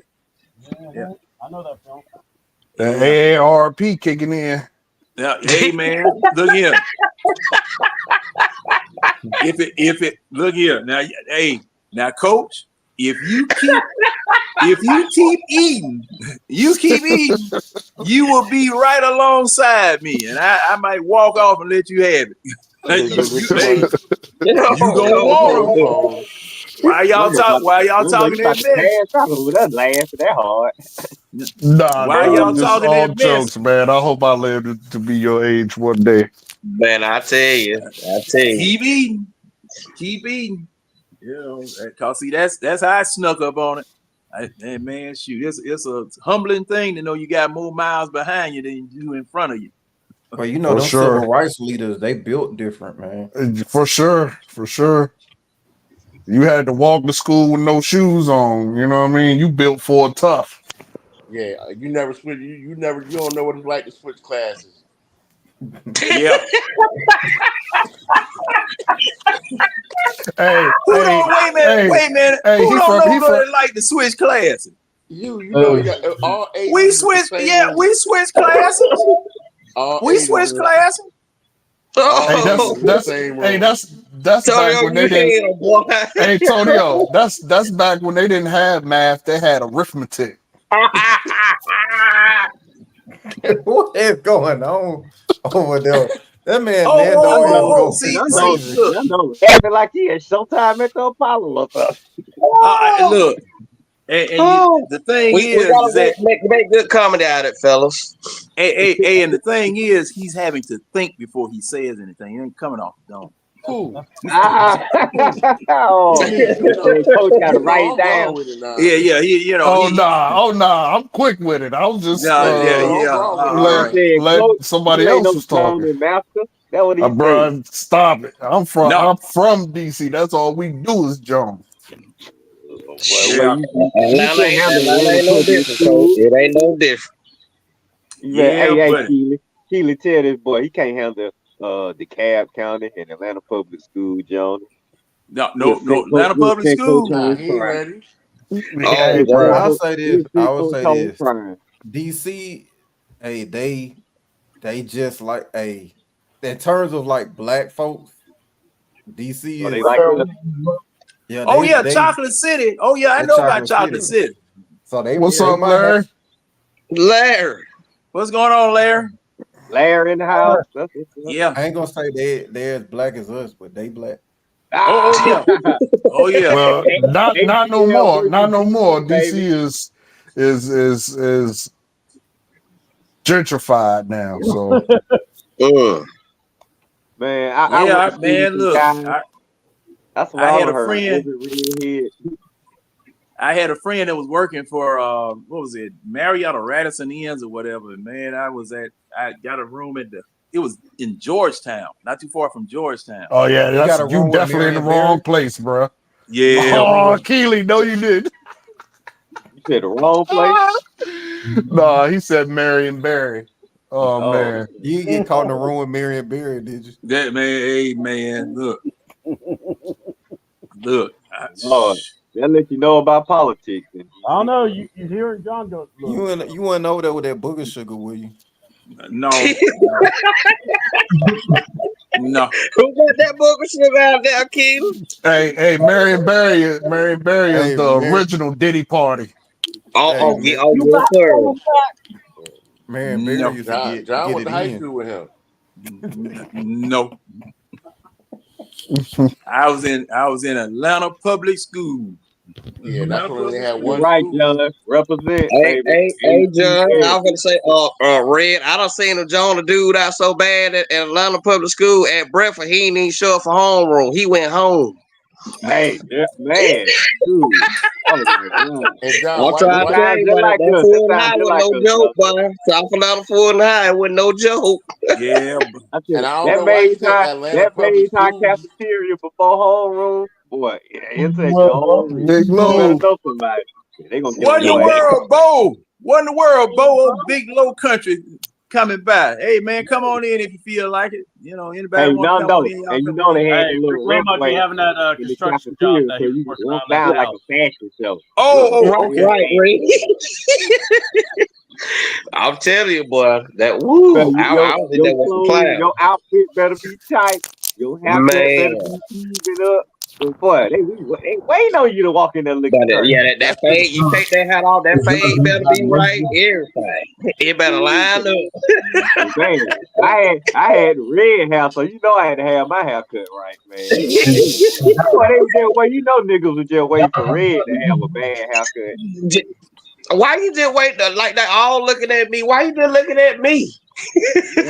Well, my outfit couldn't be messed up because man, they are waiting for red. You know, his red ass. Like I said, it was either. Oh, okay, Dixon. Right or you fight. Hold on. Oh, let me give Dixon away a link right quick. I'm pretty much it. Red, you know you was wearing them 3-piece suits with them Stacey Adams on the school. Hey, I had to, man. They make sure they weren't gonna clown me. So they ain't gonna clown me in no suit now. Red was the all-star in Olin Mills posing, man. They probably got him, and he was like, C-Double, he was wearing Hulk Hogan shirts in school. No, I was wearing Ultimate Warrior stuff. I had my face painted like him. I see C-Dub in overalls and a flannel shirt in high school. Overalls. First of all, I was raised Puerto Rican. So, I'm Puerto Rican. I had the button-up shirts with, I had the little chain also, had the little chest hair showing out, because I thought I was bad like that. But Buddy on Lean on Me. Dude, I had a pencil mustache back in the day. So yes. Yeah, you drew that shit on there. No, bro. I was hairy all day. It was testosterone. My brother was the other one that would do that. Mm-hmm. But no, for real, it was fun. But no, career day. I remember dressing up as the Ultimate Warrior. Had the face paint, had the head, and all these people looking at me because they were like, "What in the And hell?" what grade was this? Oh God, I want to say like 7th grade. 12. Yeah, I heard you wore your dude, I would have done it in high school if he was still wrestling. I heard you wore your you wore your WrestleMania belt to the prom, didn't you? No, I didn't go to prom. I joked on you. I didn't go to prom. I got my title belt hanging over here. Okay, now the doggone show just done devolved into doggone sniping. Cause see, people not even seeing it coming. Y'all just pew pew pew pew pew pew. Grief, man. Shots fired. Shots fired. We better snipers than whoever trying to kill Trump. Boy, they missing too. They don't talk. You ain't gonna be able to talk about that on. You ain't gonna be able to talk about that on YouTube. No. Don't need to get demonetized. I will let that comment stand as made, and whoever hears it, y'all do what you want to with it. But I'm gonna let it stand as made. Now, the Philadelphia reaction and the ESPN reaction to our victory. Now, I just wanted to bring it up because you knew it was coming.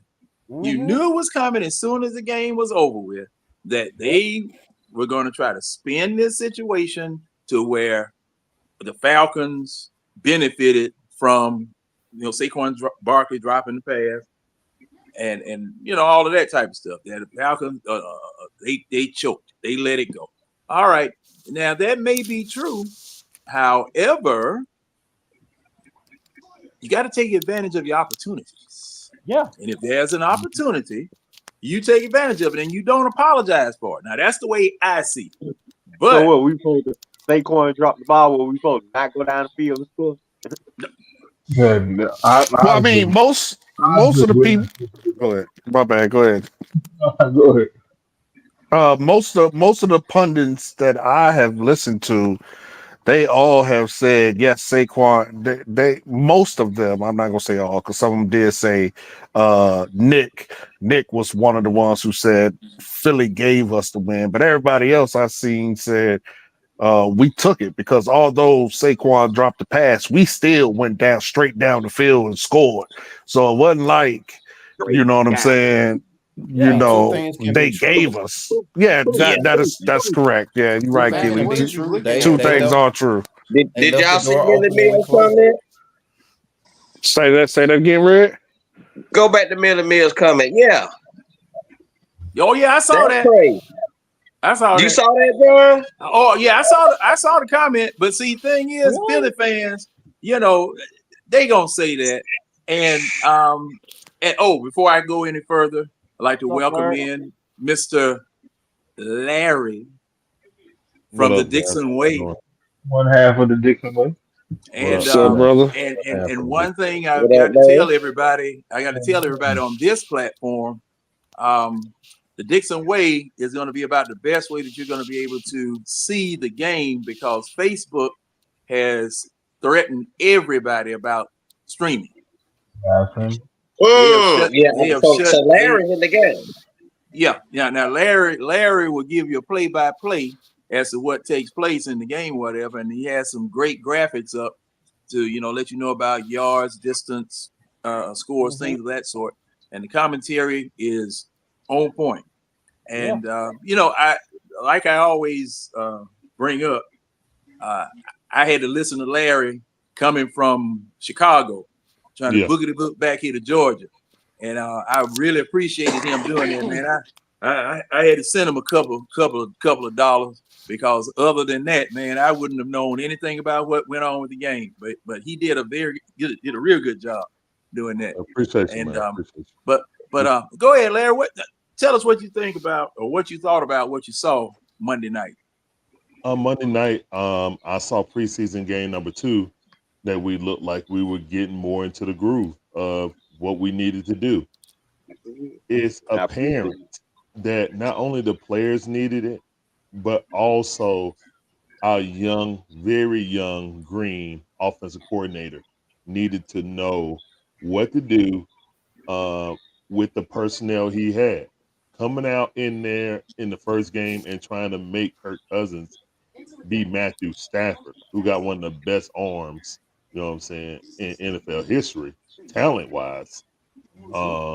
Sometimes he makes some bonehead decisions because he trusts his arm so much, but arm talent wise, he got one of the best arms. So you can't try to have Kirk Cousins coming off Achilles trying to play in the pistol / shotgun for like 95%, 90, whatever it was, something ridiculous.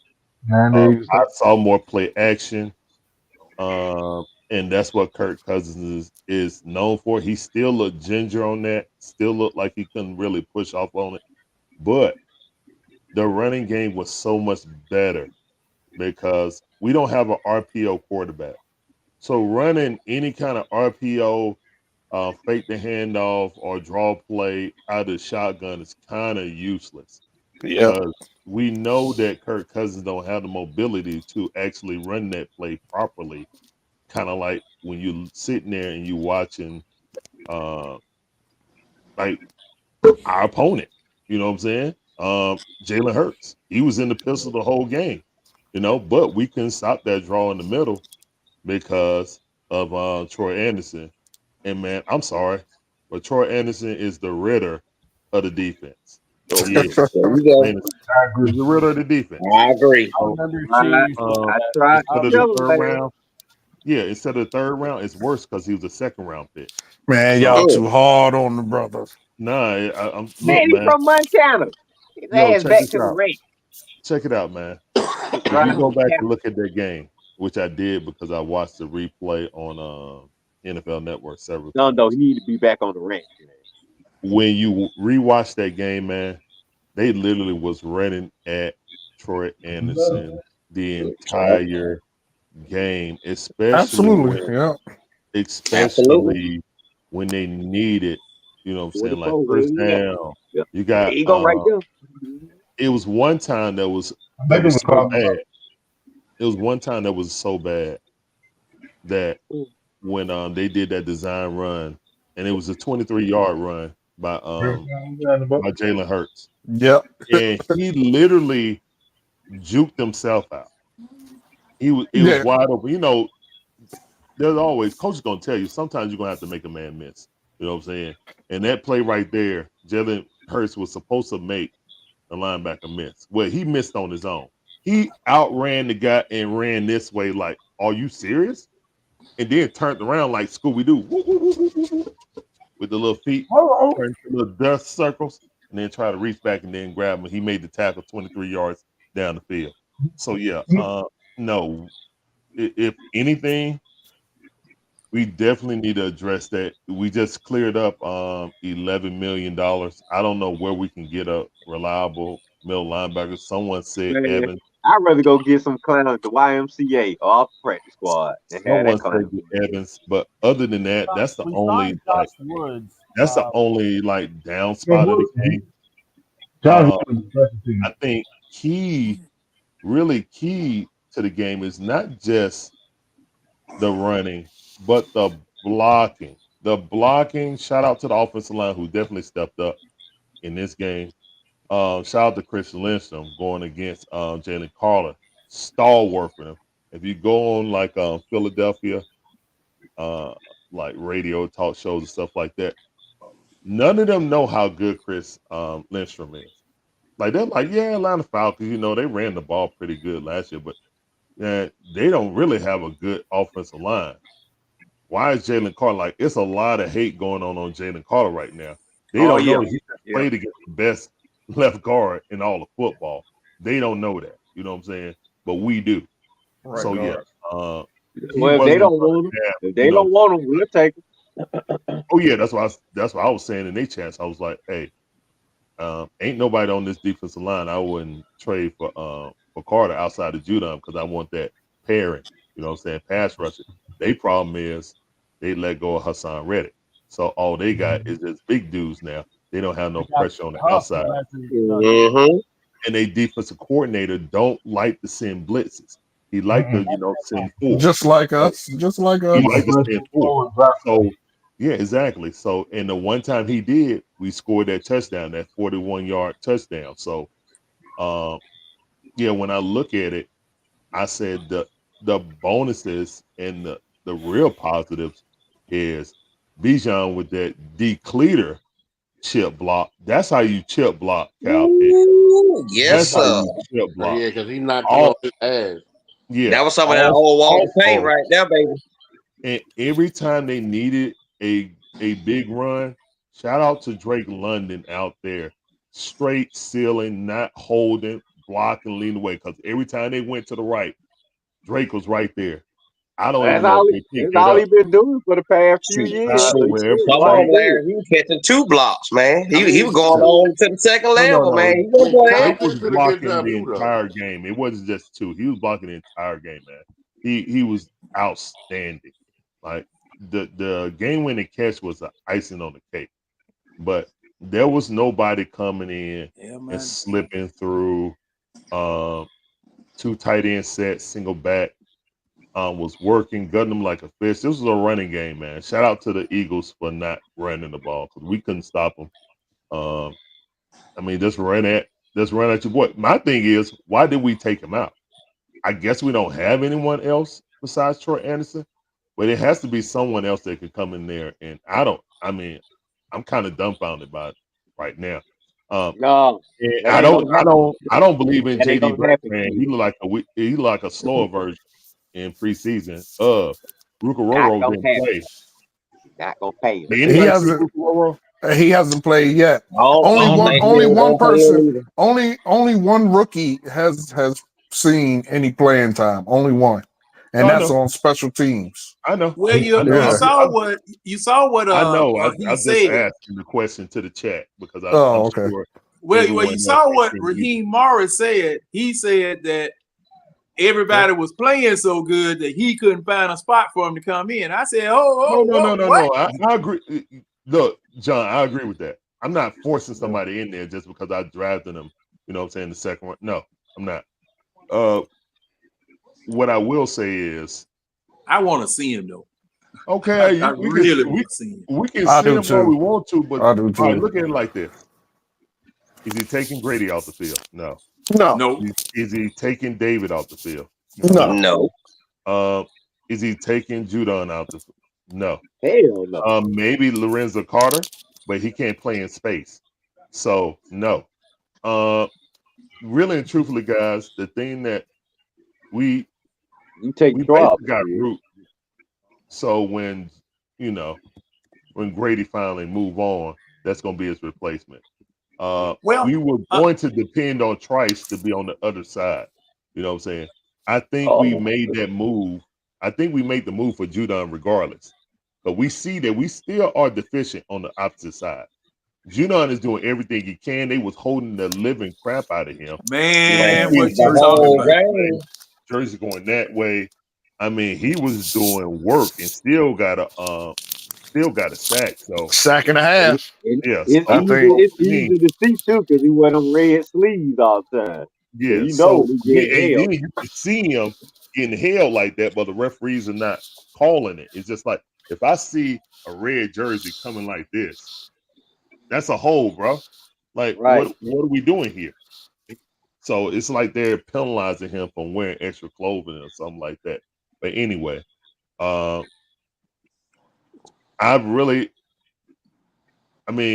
great job for Kyle Pitts for catching that 11-yard, starting the run. I'm wondering, should we start or implement some fast pace, no huddle? Because it looked like Kirk was real comfortable. Now, we did catch them in a base, prevent.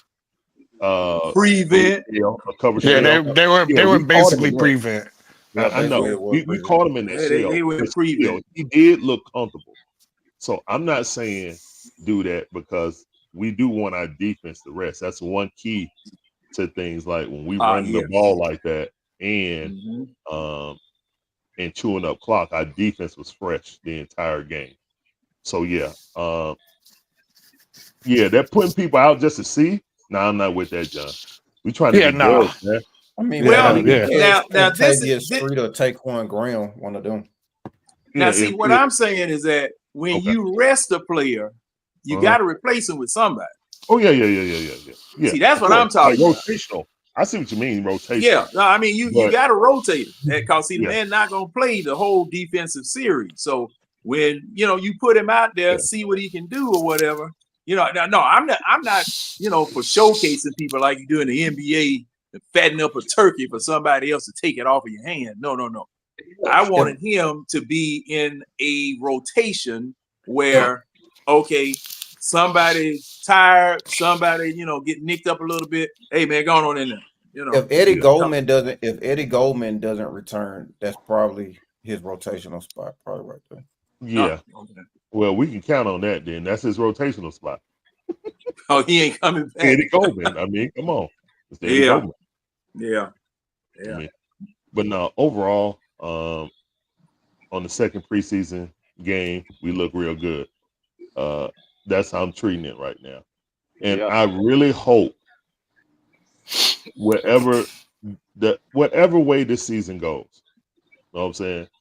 I really hope that Coach Raheem will reassess his firm stance on mitigating injuries in preseason.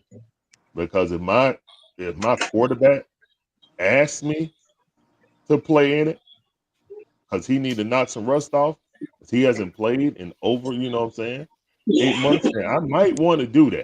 So 10 months. We're going to see. We're going to table that for next year. All right.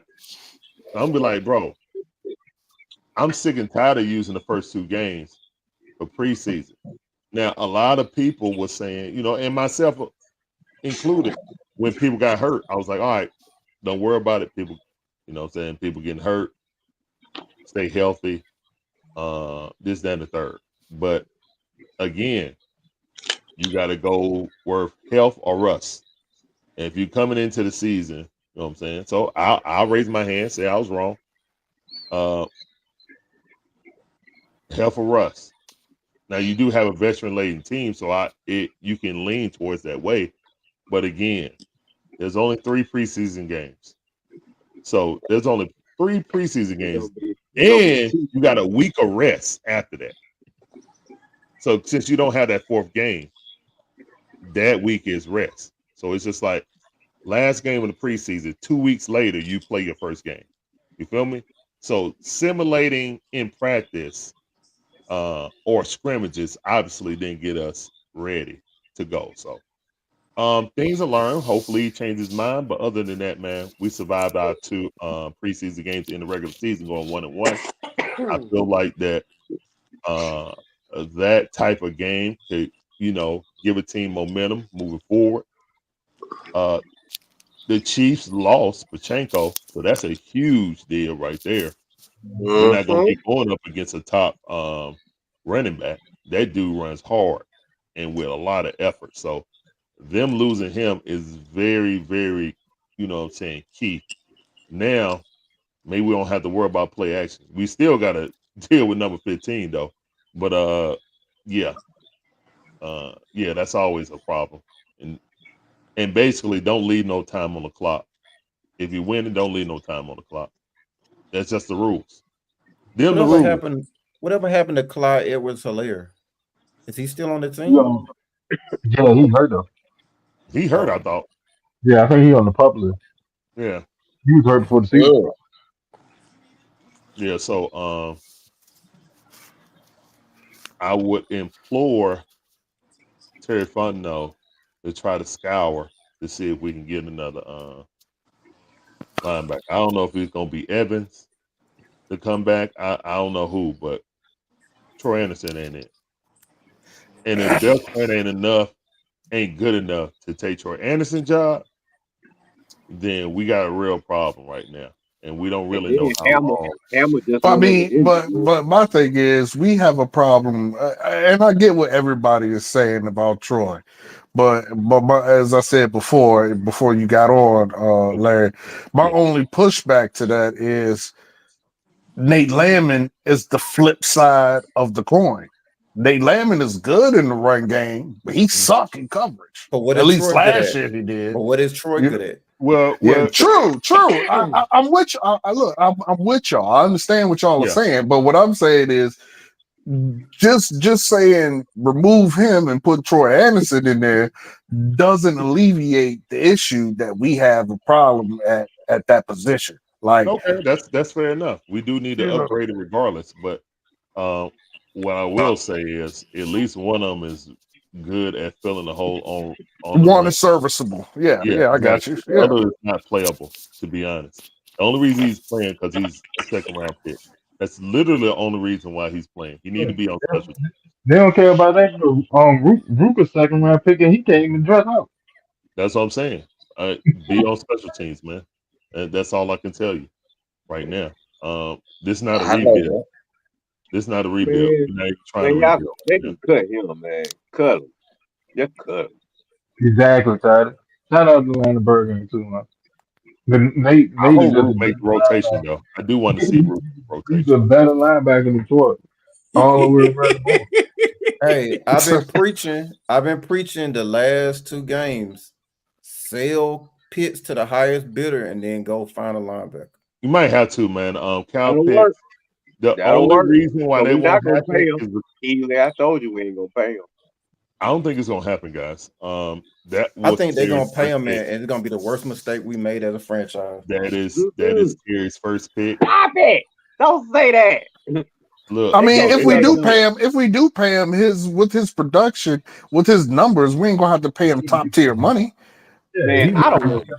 I wouldn't even pay him, to be honest. It's I not even mean, worth it. I mean, to be honest, it's not even worth paying him. We can find us. We can find us.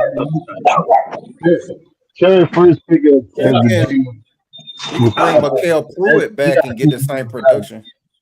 Kyle Pitts coming back.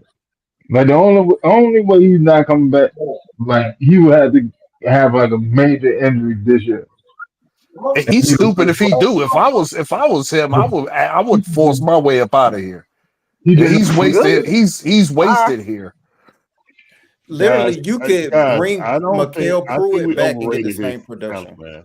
Guys, I don't think. Yeah, Clint Sterner made a few good plays for us on the other day. More than Pitts did. Guys, it's a reason why Jonnu Smith came in here and got more touchdowns than him. It's a reason why Pruitt had more touchdowns than him, man. Look, Mariota. Hey, I'm done. No, he got 1,000 yards for his first season. But what I'm saying is, guys, Ritter. Aggressively, no, that ain't it. Keyshawn Johnson said it the day pre-draft. They said he's a tweener. He's not going to do either one of them exceptionally well. He's not a tight end. He's not a receiver. He's in between. He's not going to do either one. A jack of all trades, a master of none. That's exactly what he is. He's not a tight end. He's not a receiver. What was it? I didn't see him at Florida. What the fuck did he do at Florida that made everybody? He was a tight end wide receiver. He was tight end wide receiver. Did he dominate games or something? I mean, but at the same time, I don't know, because look at what he did with Matt Ryan. Being fast is 2 different things. Brock Bauer for the Raiders is making man, it come more on, man. impact. I told y'all 2 years ago that he was the best tight end in the NFL when he was in college. Coach, people said, "What are you talking about?" Bauer is a legitimate playmaking tight end. He's an all-around tight end. There's nothing that he doesn't do. It's a mutant. That's who we need. Tight end. There's nothing he doesn't do well. Kyle Pitts is an exceptional. Coach, your only other receiving option was Russell Gage. Who else was Matt going to pass to that year? Again, I understand, but right now, if you wanna, I mean, you really can't compare apples to apples because Drake is better than him. But right now, he has the perfect opportunity to shine Really, because we really don't have a great wide receiver too. So all right, Coach, you know what I saw that first year that people don't point out? He got erased a lot of games. Like that game against Carolina when they put Stephon Gilmore, they just like I remember when watching Get Up and they had the GM come on, it was like he asked him, how would you cover a unicorn like Pitts? He was like, I'll just stick a DB on him, treat him like a receiver. And that's the problem. That's the problem. Our scheme is messed up. And the teams that simply just put a DB on him, just treated him like a receiver, like he's erased. Right, he which means he don't know how to box anyone out. Which means that's a coaching scheme issue. You're absolutely right. I don't agree. No, it's not. Yes, because what you do is you put him in a position to make a linebacker have to guard him. But you're never going to get that because he's never going to line up outside that tackle and pass block. No one is going to look at him like, no one. Drunk. He doesn't. He can't. Yeah, that's what I'm saying. He's a liability at that. So therefore you can't have him in the box. He's a liability. Yeah, true. He a liability. I mean, he whips. That's a problem. He freaking whips So he's never going to get that linebacker matchup because he's a liability in the box. Exactly. Yeah, y'all make a point. Y'all make a point. That was a waste of shit, man. Yeah, Terry got to count that first one as a bust, y'all. That's just a busted pick. But I think if you see him in that box, if you see him in that box, you're not assuming it's a pass play. No, they actually said that. Every time that Kyle Pitts came across in motion across the formation, and he ended up at the end of the line, he always went in the pass route. They never ran out of that set, ever. And they still have it because he's a horrible pass blocker. I mean, run blocker, man. A blocker, period. Right, that dude, he can't be on the side with the screen. You can't even disguise it with a screen to Bijan on the other side because they've tried that also, and he's always whipped. Every time we get a loss of yards on the screen is because Kyle Pitts tried to block. Like, guys, go back and look at the footage, man. Terrence Mathis said this last year when I was watching them. He said he told Kyle Pitts when he was at practice, he said, I need you to go over with the wide receivers and, take route running with the wide receivers. I need you to get better at your route running. You know what I'm saying? Because, Terrence is nice. You know what I'm saying? I mean, he's a godly man. He's going to be, positive and stuff like that. The way I took it is like, son, you don't belong in the box. You need to touch up on your route running because you ain't gonna make it down there in the trenches. You know what I'm saying? He's just not. And I don't understand why they keep putting them down. I mean, use them to the best of his ability. Like we just said, 6'6", can't block, put him on the outside.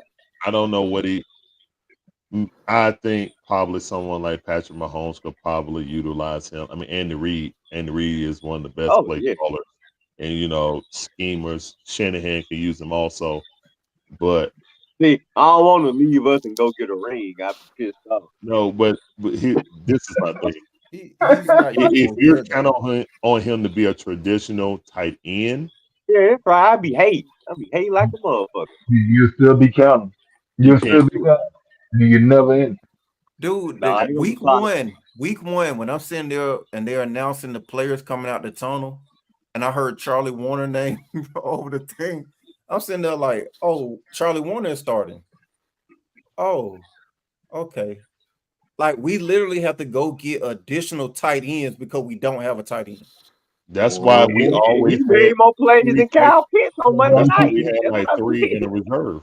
Like, guys, I mean, it kind of is what it is. Don't even need Pitts. Yeah, you're right. I trade his ass for a linebacker right now.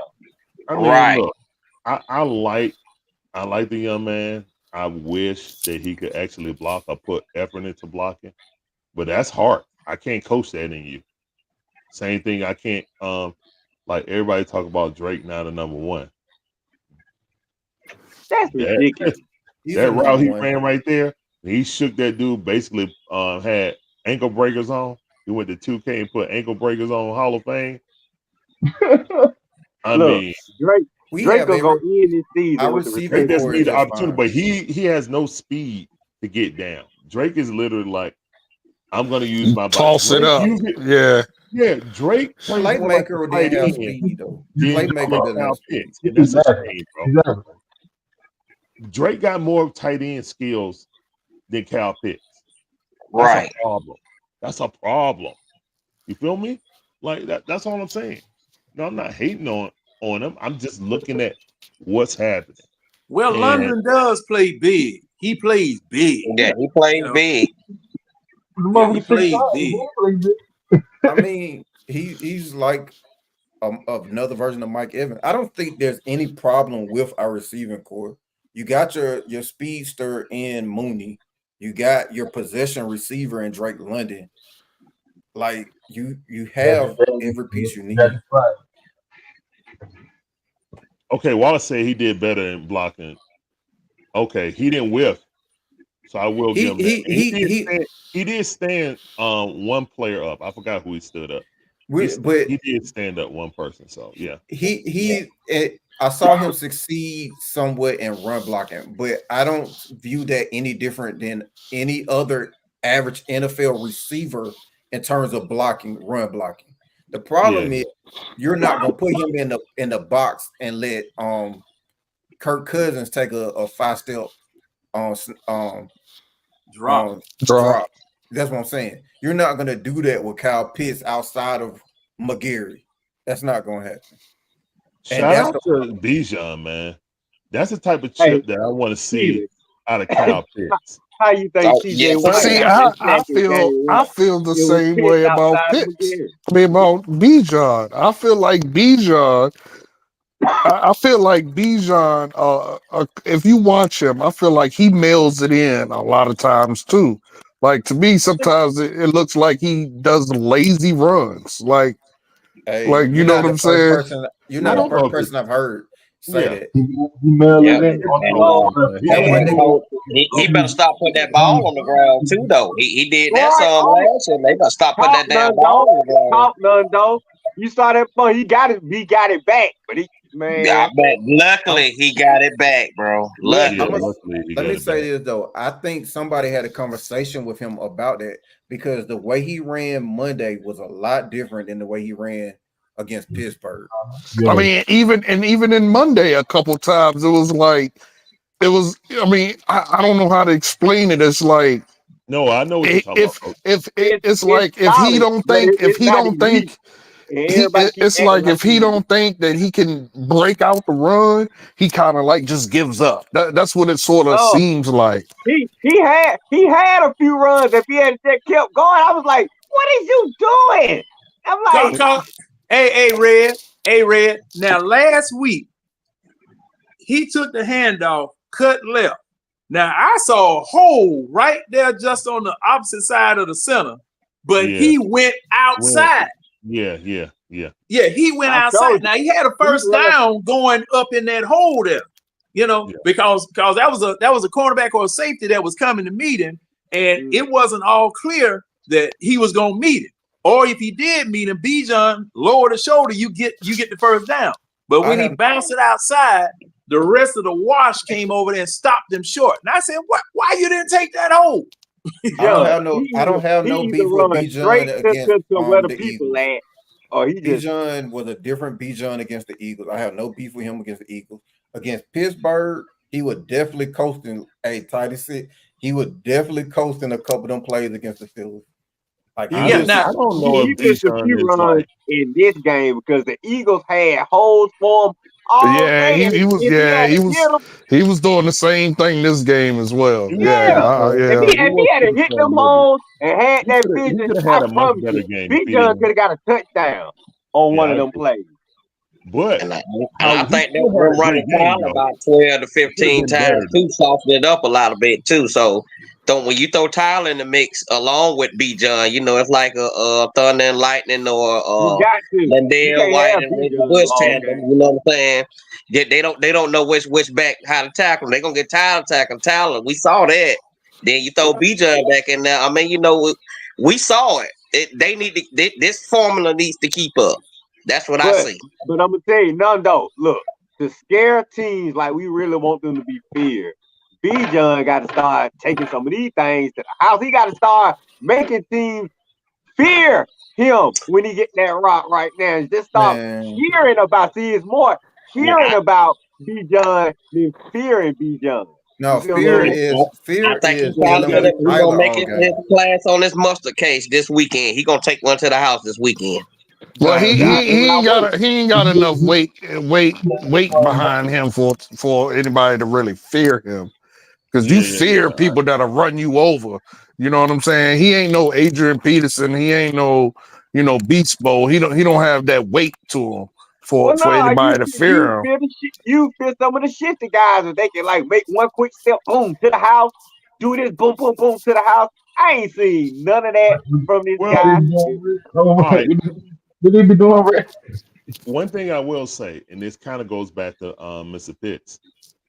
If we had a tight end that was a actually tight end that actually was capable of blocking and catching, then those runs would be so much effective, and Pitts would get open more because the play action to Bijan, where he played, he does tiptoe in the hole sometimes. I do agree with that. But I'm not going to say anything about the Eagles game outside of like maybe 1 or 2. He made the wrong decision because he was trying to get to the outside. What I will say is that when you have a tight end that can actually block like consistently, that play action, when you run, he comes up and give that glancing block and then goes right into the route, that's going to be wide, butt naked open, because the fear of Bijan getting downhill, we're not really running to the Kyle Pitts side. That's a tail. The Eagles couldn't pick it up.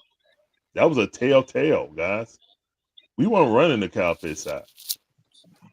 We weren't. So when you look at it like that, good teams are going to decipher that and be like, oh, well, I know they're not going to run that side. You know, so you're not even paying attention. The linebacker over there is, he's everybody all right, and bump him out the way, and boom, he's out of the play.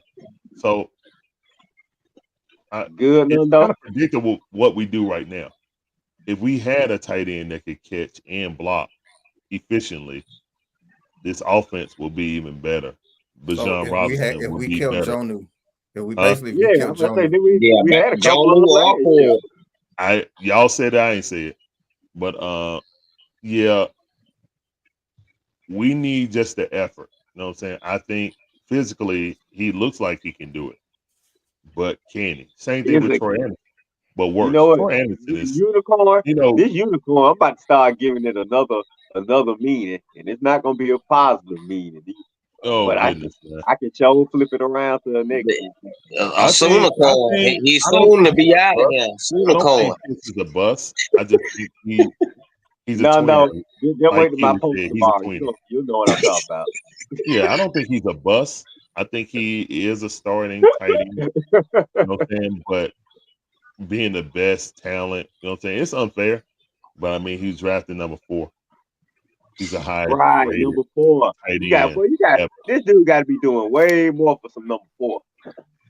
Well, I mean, that's the expectations. If he was drafted in the second round, nobody would be talking about this. You know what I'm saying? Right. He was the pick that shouldn't have been. Or the third round. Excuse me, not the second round. If he was the pick, if he was third round tight end, nobody be having this discussion. You got to be. He was the pick. You got to be shouldn't have been picked. Oh, we know that, man. But he's here. You know what I'm saying? Yeah, he's stuck. Bijan was supposed to be picked. I mean, you can go down the line, but again, everybody's here for a reason. So we got to make do with what we got. But the thing, Larry, is though, I believe if he was with an offensive guru type like an Andy Reid or somebody like that, they probably would figure out how to use it. But see, he was stuck with a wannabe guru. I don't know, man. Look at Andy Reid. Andy Reid got Travis Kelce. Kyle Shanahan got Kittles. Both of those guys block and catch exceptionally, right? So we can't really say, hey, if he got with this guy, he'll be good. I don't think they would have drafted him. No, I don't think so either. Yeah, you're right. Why did we not looking at who they got playing for tight end for them now. Millie Mills, Laporta, easy. Yeah. Laporta or Frederick from doggone on the Vikings. Why the folks think this guy was worth drafting? But I mean Henderson from the Vikings. If this was Brock Bowers, okay. Even though you don't draft tight end that high, but if it was Brock Bowers, you could possibly sell it. I told people 2 years ago, I said I would trade Brock Bowers for Kyle Pitts right now. And people said, whatever, man. He's selling. I bet if I look at it, go back and look at it. I want to say, Larry, somebody said that before the draft. Who said that before the draft? Yeah, I think you said it. I knew at UGA that he was going to be a better tight end. When you saw him at UGA, I knew he was going to be a better tight end. Was already saying he NFL. Brock Bowers was NFL ready as a freshman, and he went lying. He was. Kyle Pitts not NFL ready. He been in the NFL 4 years. No, man. Pitts is an NFL tight end. Kyle Pitts is not a bum. He's not a bum. He's not living up to his potential. That's the situation. He's playing the wrong position. We feel differently about it because we are Falcon fans, and our team made the dumbass move to draft a tight end at number 4 instead of anything else. A quarterback, an edge rusher, anything else. Another offensive lineman, a defensive lineman, a cornerback, anything else. But we drafted a tight end. Except for a safety. To start a regime. So yeah, we go fit, but Kyle Pitts ain't no bum. Like, I mean, Kyle Pitts, like he should give no less than 800 yards a year. That should be like a bad season for him. And because that's not his norm, that's why we look at him like that. There's no home for him. You can't make him an elite receiver. Like, he can't be an NFL tight end, and he can't be a number 1 receiver. Like, there's no home for him. To me, I'm gonna tell you what he reminds me of. You remember in 2018 when we had Julio and we had Ridley, and then Sanu played the middle of the field. Yeah, he reminds me of Sanu at this point in 2018. But not as fast, and not as skilled at a jump ball. Well, I thought he was fast. No, Pitts is fast. We're talking about Sanu wasn't as fast. Yeah, Sanu wasn't as fast. That's what I'm saying. Like, Sanu wasn't Pitts going out. He go down the field in. If you can't. But Sanu was the big body in the middle of the field with the play like a tight end. Yeah, he was the big body. He was the big body receiver with the wingspan in the center of the field. You had Hooper, who was the true tight end, and then and then Sanu had the wingspan and the big body. Ridley was on one side, Julio was on the other. That's who you remind me of. Yeah, Remind me of Sanu in 2018. Kirk without the 2018. Okay, I was thinking about something else. Okay. Yeah, because Ridley took that second receiver slot in 2018. Right. Well, now, I like it. I would say, and this is just me. You remember when Gonzalez was here with a Julio? Yeah. Julio took a lot of pressure off of Gonzalez because of the threat. Yeah.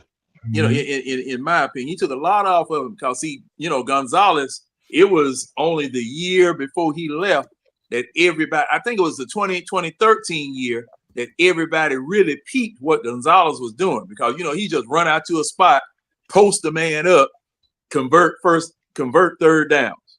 Okay. Could nobody get around? No. Now, part of that was because of the threat of Julio. He's been doing that his whole career. But I'm talking about what he did here. I'm talking about what he did here. When Matt Ryan needed the first down, he went to Tony G. The only caveat with that is that in 2009, when he got here, that year looks pretty much identical to the year when Julio was here. So it's kind of like he had the same production whether Julio was here or not. Nah, I can't go with that. Wait a minute. 2009, when who got here? Tony Gonzalez. 2009, Gonzalez had 83 receptions for 867 yards. When Julio got here in 2011, he had 80 receptions for 875 yards. They're pretty much the same year. Yeah, okay, no, now in you can't equate that 2011, to Julio. Yeah, now in 2011, what did Gonzalez have? Pretty much the same thing. So in 2011, he had 80 receptions for 875 yards. In 2009, when he first got here, when it was just him and Roddy, he had 83 receptions for 867 yards. Yeah, he ain't affect nothing, man. Like who? Tony G. Well, see, the thing is, Roddy White was here as the number one. So yeah, but John, Roddy was still the number one in 2011. But John, the difference is when he was at Kansas City and it was just him, Tony G was still putting up the same. Like you can't equate no other receiver being around Tony G for Tony G to get his numbers. He is him. Like no. What I'm saying is for our offense, that we were running at the time. That's what they were using, and see the numbers that you guys are quoting. I'm not specifically referring to the numbers. I'm referring to what he did. The scheme. The scheme. Because see, the thing was, whenever we needed a third down conversion, and it was over 3rd and 3, 3rd and 5, something of that nature. Okay, you go into Tony Gonzalez. Okay, now he might have done that same thing in Kansas City. Okay, and just like you guys said, that might have been what he did. But here, they definitely use him as a person to convert third down, throwing, and that's what I was saying. Julio, as well as Roddy White, being quote unquote dangerous receivers. I guess they didn't know that much about Julio when he came here in 2011. Yeah, he came from Alabama, but they didn't know how he was going to integrate into the NFL game. But Roddy White was definitely a known commodity that people paid attention to, and it freed Gonzalez up because 9 times out of 10, Gonzalez was posting up a linebacker. He was big enough to post a linebacker up, then reach his hands out and catch it. And that's basically what he was doing. I mean, I would say it's reversed. I think that's what I was about to say. Coach. I would say it was reversed, John. Yeah. I would say they pay. You have the threat of Tony G. That's why Julio and other people got off because Tony G was him, bro. Like you throw the ball in Tony's direction, he's gonna catch it. Like you know what I mean? Like I think it's flipped. I think it's the other way around for sure. In my opinion, I think it's definitely the other way around. I was gonna say it was gonna be a symbiotic relationship. They fed off of each other. But even you have the same dynamic now because Drake London would essentially be Roddy, and then Mooney would be the person that stretches the field, which would be the Julio relationship. So you still have that same dynamic that should, if it did work the other way, that would open it up for somebody like he just gotta open up the damn playbook, man. Like it's so sick. I don't know if the playbook can save Pitts. I don't think a playbook can save Pitts. I just think nobody's falling for it. Like they're just like in terms of how they guard Pitts in this league, the book is already out. Exactly. And he has to change the narrative himself. He's not going to change it until he figures out how to become a better blocker. Until he becomes a better blocker, it's not going to change. Yeah. Well, and that will be. Well, if he want a paycheck, like if he want a nice paycheck, he gonna have to get it together. But I honestly think, man, I seriously think though, if you open it because of the threat of the run. That we are now well established. Teams know they have to respect our run. Teams know that Drake London is gonna catch the ball. Drake London, like I said last year, that boy come up. He'll lose his helmet. He'll get his helmet knocked off him to catch that ball. Teams know that, and I think if you Hey, open up the so playbook, speaking I think speaking of I that, think Tyler, I think Pitts will start eating for real. I hey hope coach, so, man. I speaking hope of so. that, how bad does CJ Gardner look after that helmet, which should have been a penalty? Oh, they I mean, definitely it was. was a good play by CJ though. I mean, Yeah, when he made that well, play, he, I just sometimes you just have to, hey, high five. That was a good play. Yeah, yeah, mhm. yeah. No, yeah, Well, that was a his good play. helmet, he But I did take mean, his but it helmet was off. it was highly telegraphed. Like you knew exactly what was about to happen. I don't understand the thought process. What should have happened was he should have faked it. He should have faked the handoff to Bijan Right. and threw the ball. Is what should have happened. But He shouldn't have been in the Or shotgun B. John trying to shouldn't run even a been on draw the play field. on You gonna 4th do and that 1 play? Should with have been Oh no, no, Bijan timed wide. out. that was a single back, Larry. That was a single back. That Oh, was a my bad. single That back. was single back. You're right. You're right. You're That right. was a single It was back. single back. And I How was man, thinking man? about. I was thinking about the other fourth. I mean, the on other the first fourth, down. We 3rd and 1, and we did draw play. But so yeah, I just got my. yeah. I see that was a single back. And see, I CJ flipped just the Okay. hole. Yeah, that's my bad. yeah, You I gotta have mean, Tyler. I'm just saying, any 4th and 1, you gotta have Tyler. Yeah, I Yeah, I agree. agree. We, Tyler. I well, mean, if he I catch you before you even get started, like he met him in he the was in the gap. backfield. He That's was what in the I'm Yeah, saying. he backfield. met him. yeah, He met him. He He met was him in in the the gap. backfield. So And yeah. see, if you don't even get a chance to get downhill, I don't even think Tyler could do anything about that. no. That's why you put a tight end back there. You put a defensive lineman back there. You stack it up. It's supposed to be full heavy on both sides of the ball because all Philadelphia's entire defensive team was on the line. If there Thank was you, a right, Steve. crack, which teams know we are a run team, which is why you hit them with the fake out. Mm-hmm. oh yeah, you can do that. You can do that too. Could have put You one can of do them that big too. bodies, No. offset No, that's strong or what. offset weak as a fullback in the backfield. Man, they Now, could see have Give it worked that that, to bro. that's Algier.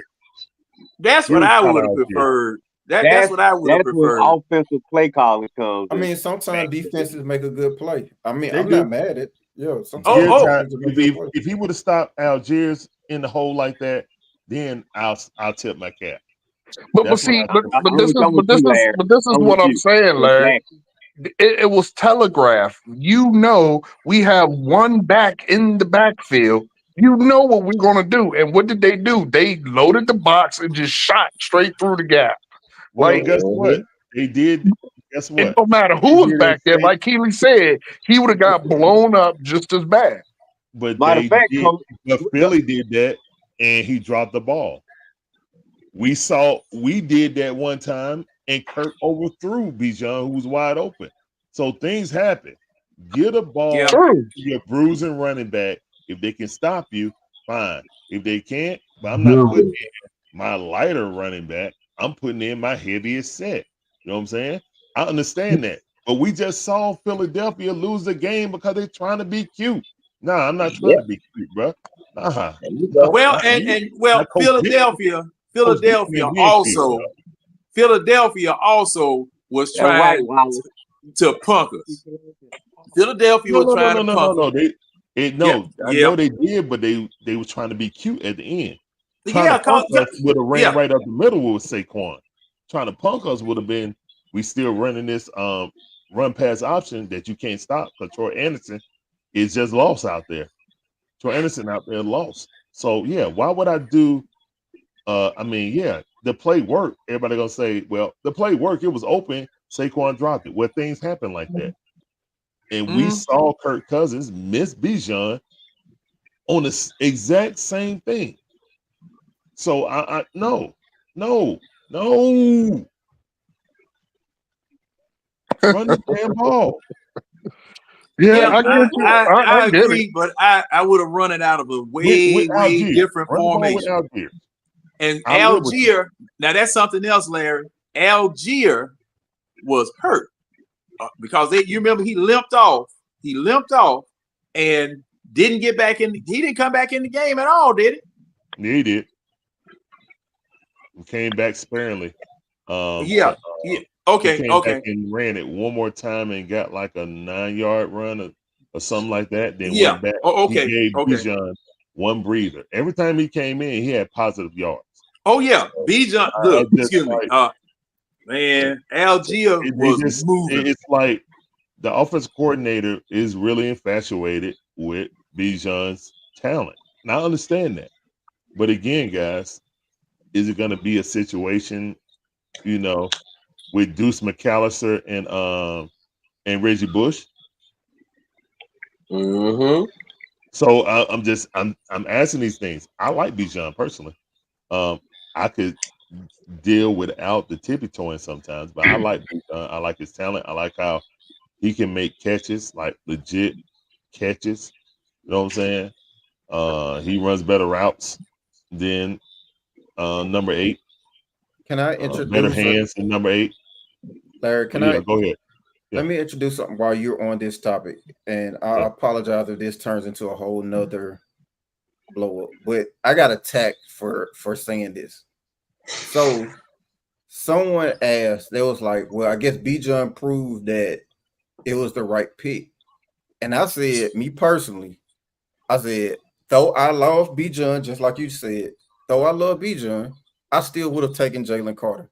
And I got killed for that statement.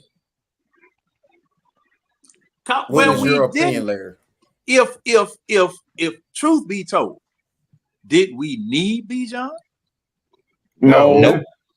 Because see, I've been saying that ever since they drafted. You did not need a Bijan Robinson. The reason I asked because Larry had touched on I'm just saying because you had a 1,000-yard rusher in Algier. You had a 1,000-yard man in Algier. Okay, I mean, with all of the running backs that were available in later rounds, you could have gotten a running back way down second, late second, early third, whatever. Because you had a 1,000-yard rusher in the scheme that Arthur Smith, we figured that he wanted to run. And one thing about Bijan's running style, it looks like he's trying to tiptoe for a cut. That's the first thing I'm thinking about. He tipping-toeing for a cut. And his vision is always, just like I said about what was it? That first down play that we were trying to get the first down, where there was a hole right off of center, right off of the A gap that he passed by, thinking that he was going to outrun everybody. And this was last week. No, see, my thing is hole open, go through hole. Go through hole. If the hole open, go through the hole. Larry, you just stop it, Larry. If the hole open, go through the hole. I'm gonna need you to pause on that, John. Look, I ain't saying nothing, man. I know you didn't, but I thought you were gonna tip out of that chair backwards. Yeah, I don't know, man. He just, to me, he don't. It's like I said. It's like if he don't think he can break the run out. Like if I feel like if he's running and he's like, all right, I'm not gonna be able to bust this out for a 60-yard gainer. It's like he ease up. You know what I mean? It's weird to watch him run because sometimes he's just like, bam, he's just going for goal. And then other times, like it looks like he's doing like 60%. But Algier is always on 1,000. Oh yeah, man. Algier runaway train in the chat. He always running for the cutback. He always runaway train. Let me answer Keely's question. I have been on the record that I would have never drafted Bijan. I think it was a luxury pick. But as a player, I really like Bijan. What I will say, I like both our running backs in different ways. What I will say about what you're saying, Coach, I think he kind of has a little Le'Veon Bell in him. And Le'Veon, they say the same thing about Le'Veon. You know what I'm saying? He'll walk up to the line and pick his hole, and then boom, burst. So I think he got a little bit of that in him. Now, can they get you hit? he's not as big as Le'Veon to take those hits to bounce off people and then get to the outside. You know what I'm saying? So, but he does have. I see that little trait, and Le'Veon was a great running back for it, just a short period of time. But still, I'm not gonna. He was I'm done not by gonna 25. bash the kid for that. But I feel like he sees the game and he slows down because he feel like he can speed back up real quick. So I'm not really gonna, get on his neck about that. Like he do tippy toe, but that's why, because he's trying to see. He basically deciphering, trying to see, all right, which way I'm gonna go. And sometimes he overthink it. I like the runner that hits the hole and straight going and can create his hole. Like he know I'm gonna run through arm tackle. Arm tackle's not gonna get me. Arm tackle might be able to get Bijan because he's so loose with the football. Once Bijan, the only thing that I noticed with Bijan is that once he fumble, he goes into a shell. You know what I'm saying? Like when he runs like this, he slows down purposely because he's thinking. He's not just playing. You know what I'm saying? So he got to get to the point that he can really secure that football and also just be playing without mentally, because he's mentally, I got to keep this ball safe. You know what I'm saying? Then So he concentrating too much. Yeah, he's concentrating, but he's playing because the way he plays, he's loose with the football.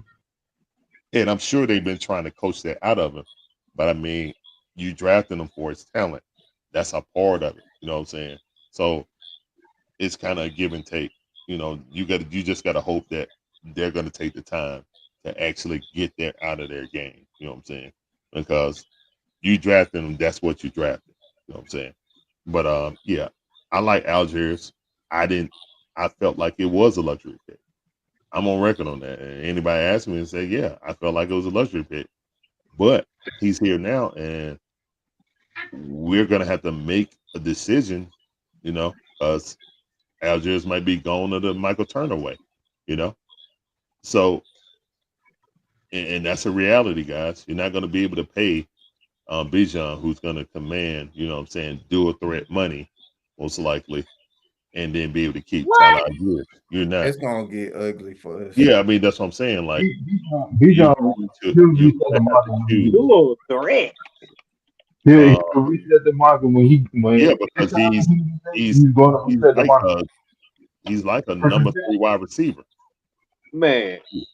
Okay, let me ask this question. Let me ask this question. But we're gonna have to ask this question and him. Let me ask this question.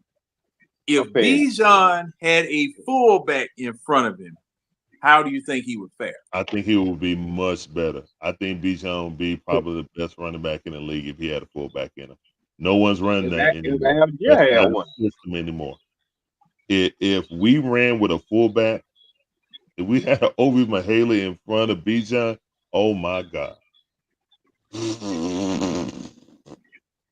If we had a lead blocker like that going in there who's gonna stick his nose in there and decleat the linebacker or the safety, I promise you Bijan will be unstoppable. But that's not the age we're in now. And we got an offense coordinator. Yeah, I don't think no team runs with a fullback anymore. No, they don't. But even with teams that are heavy run, most teams are single back, 2 tight ends, single backs now. If Bijan had a lead blocker, you know what I'm saying? It'll be spooky out there, bro. But again, you would literally, you got a new school coach. He don't know nothing about that, man. Not at all. He's seen it on YouTube. But he don't know nothing about that, man. It coming up throughout his coaching career. He never had to deal with that. You know what I'm saying? So that's not. Oh yeah, the Niners do have a fullback. Yeah, that's right. I thought something. And doesn't New England? I think so. Yeah. Okay. Now see. Now see. For the most part, I'm saying. For the most part. Oh yeah, the NFL. Yeah. Well, shoot, they were trying to phase the running back, the importance of the running back position. Period. Out. Well, that's what's going on right now. Like running backs. That's why. To me, guys, on the running back situation, the way the NFL is now, Running backs don't get paid. Running backs are phasing out of your offensive game. And outside of tight end, who is you never draft that high. I can't draft a tight end or running back in the top 10. I can't unless I can't.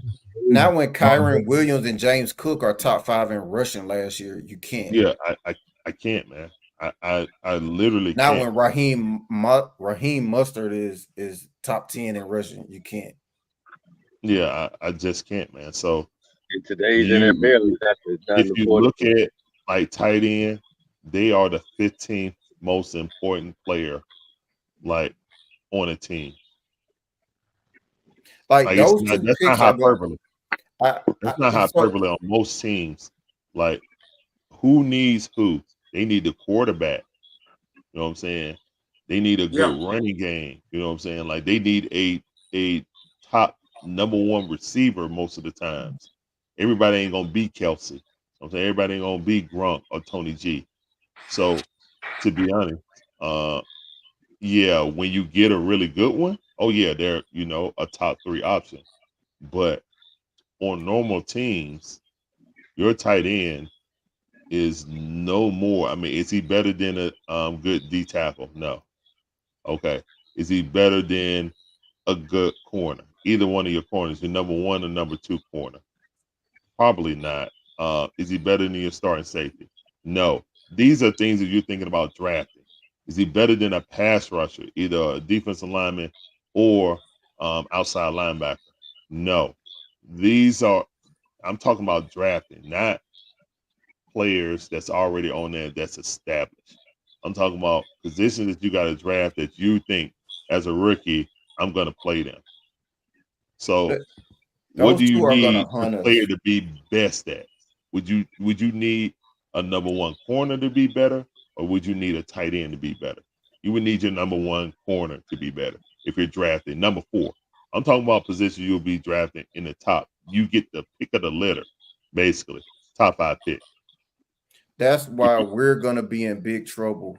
And unfortunately, I hate to say this, but we're going to pay top dollar for 2 of the least valuable positions in football.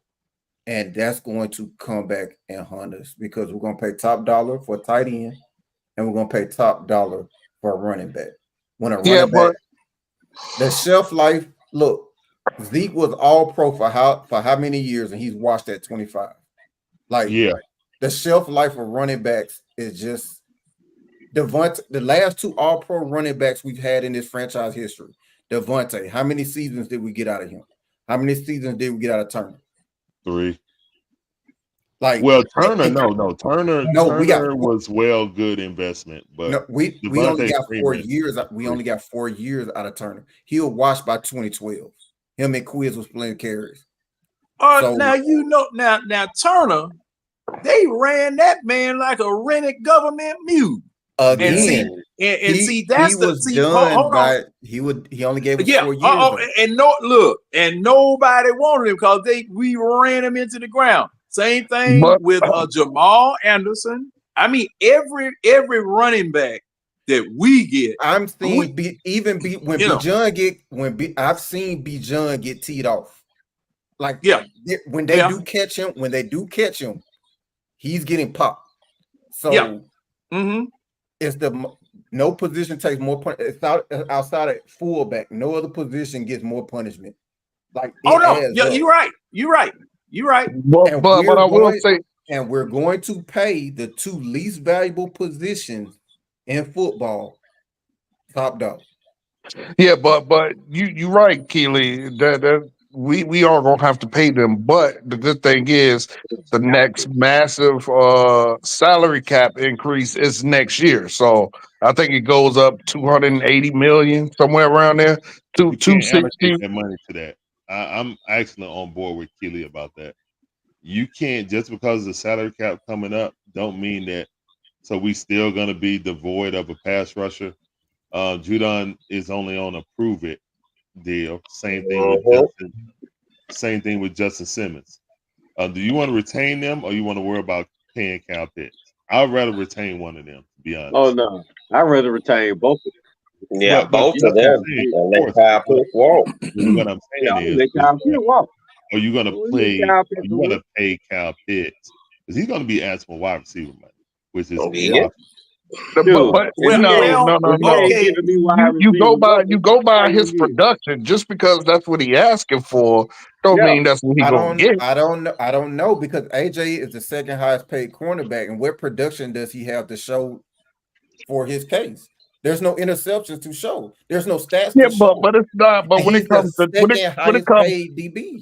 Yeah, but he may not have but he has other things that justify. Tell me where his agent showed the Falcons. He has other things that justify his in my opinion. You said production. Right. That's what I'm about to tell you. He has other things in his production, in my opinion, that justify him getting paid.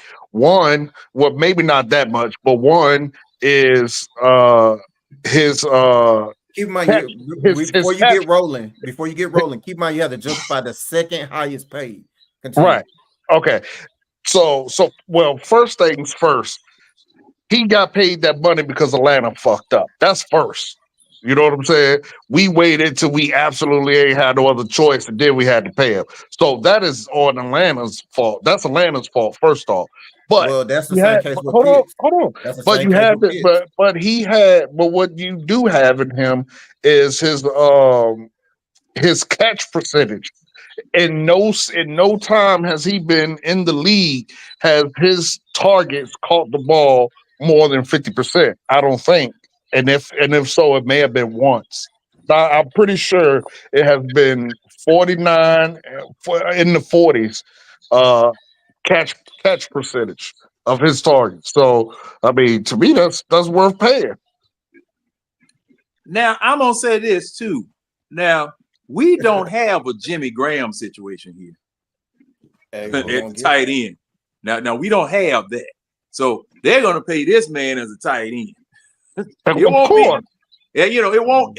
In my opinion, I'm just gonna say, in my opinion, you swearing into something, Larry? Did I? Yes, Your Honor, may I approach the bench, please? Oh yeah, I guess. On the AJ situation, if we take Jesse Bates out of the picture, we have Richie Grant back there. Guess what? That's a first down. Y'all know that, right? If you go back and look at that play, AJ Terrell was trailing by 4 yards. Yeah. Oh yeah. Yeah. Okay. Yeah. That's because they bumped. I did see that. Okay. What was that, Winston? They bumped at the top of the We had the best safety in all of football. When Devontae took that split, they bumped.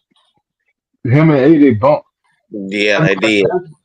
That's why Devontae was slow getting to the ball, because to be honest, they probably got to the ball around the same time if he hadn't collided. But when he broke out, they bumped into each other. And that's how AJ got into the trail position. But at the same time, that would slow Devontae up. That would make the base interception possible. It's also a good thing the other AJ didn't play. Good thing that AJ Brown. Yes, absolutely. Injuries happen. It is what it is. Man up. Let's go. But again, at the time, we didn't even have I don't think we even had Judon or Simmons, because I think they've been working AJ's contract that entire time. So at the time, we had no choice but to pay him. No. We signed him after we signed Judon and Justin Simmons. Remember? Right. That was after they came, but they were already, in my opinion, they were already working on his contract, because had they not been working on his contract, I don't think he would have even showed up to camp. Oh no, I know they were working on it. That's why he was in those meetings with Grady trying to recruit. They were working on it. Right. Yeah. Right. That's what I'm saying. At the time, AJ was never leaving. Right. Now that's what I'm trying to. That was my reply to Keely's question. Okay, we paid him an exorbitant amount. Do I think he's worth that amount of money? No, but we paid him that exorbitant amount of money because we had no other choice. But I don't know why I keep saying we, because I ain't none of that money come out of my pocket. But the Atlanta Falcons paid him that much money because they really had coach, no other choice. But coach, why wouldn't the same thing be applicable to Pitts? Because easy, you get tight ends dime a dozen. Like you can literally go and get a bargain basement tight end. We had at that time we had no other choice but to sign it. We had nobody else back there. So you think they're gonna let him walk? You think they're gonna let Pitts walk? No, I don't think we'll let Pitts walk, but I don't think we'll overpay Pitts to stay. Well, again, I don't know why I keep saying we. I don't think the Falcons will overpay Pitts to stay like they did AJ because that is two totally different circumstances. We had no choice but to cut AJ a check. Good point, Millie Mills. Talking about he think that Terry's gonna play Judon. I think Judon is making the decision. I think the Falcons might have been like, hey, Judon want to see if we can actually win. I respect it. You know what I'm saying? Like Justin Simmons signed the deal, approve it deal. You know what I'm saying? He wanted the money. So he got the deal. He came here because we did a good recruiting job with him. And that's why he came. So but yeah, I think Judon is he's basically testing us out. It ain't the other way around. Trust me. Because he feel like he can go on the market and still get some as long as he have a good season. He's betting on himself. I respect it. You know what I'm saying? True. He's upset. He wanted a new deal, but you're always going to want more where you're at because you've already proven everything you could. You go somewhere else, you say, all right, well, just like you said, these guys don't know me here. They know of my resume, but they don't know me, so I got to go out and prove it. Now, when I do, then break me off. You got to come see me. Especially with Trice not, you know what I'm saying, being hurt. We don't know how he's going to recover from next year. Hopefully, speedy recovery. But again, he just lost a rookie season. So, yeah, guys, I mean, look, this is a win now. That's why I really wasn't mad at Rook not playing. If he can't, play well enough to supplant one of those guys, then he shouldn't play. And he could be a rotational guy. That's fine. But I'm not going to sit here and be mad because Rook or Roro ain't playing, especially when we win. So we'll see, guys. I'm feeling good about the team personally, man. I feel like I am too. Yeah, I feel like that everyone, even with the faults, the only thing that I see as glaring is, you know what I'm saying, with Troy Anderson. I don't think he's a starting NFL player right now. He needs some more time in the oven to get better. You know what I'm saying? He could be a late bloomer. And I saw again. Don't forget, Larry. This is it, and I understand this actually not true, but this is his second year. And again, I understand he's been in the league 3 years now. I get it, but he was hurt for all of last year. So I know, I get it. You know what I'm saying? That's what I'm saying. He could be a late bloomer. He lost a year due to injury. So yeah. To be fair, they said the same thing about Ritter.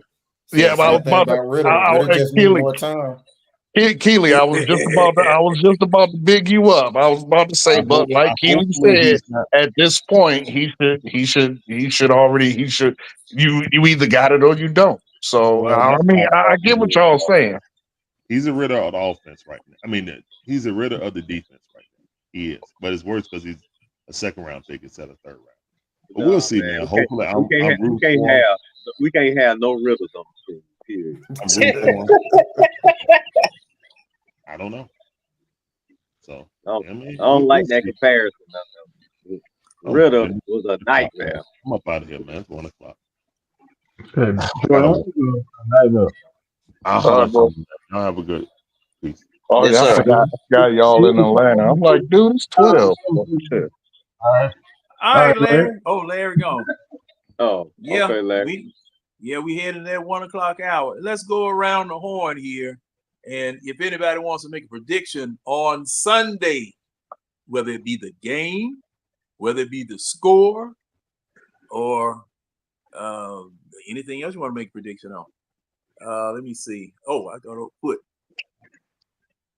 Okay. And did I lose somebody? Man, this thing keeps saying I'm losing. Oh, shoot. I lost everybody now. No, you didn't. I can hear you. Yeah, I'm with you. You see what did I do? Every time I touch this phone, I hit the wrong damn thing. But you can still see me, right? Yeah, you Yeah. frozen, but we can hear you. We see your big Yeah, shiny we hear bald you. head. Yeah, you don't froze up, John. We can hear you though. Up there you go. Tell them don't close it. It's gonna kick everybody. Well, what's y'all prediction on the game Sunday? As we start out at the bottom. I don't know what you got. Shit, I think we just need another good dose of that running game. Tyler need to touch it 12 to 15 times. I think we can get them 31-26, my prediction. All right, coach, what you got? I'm actually on the opposite end of the field than Nando right there.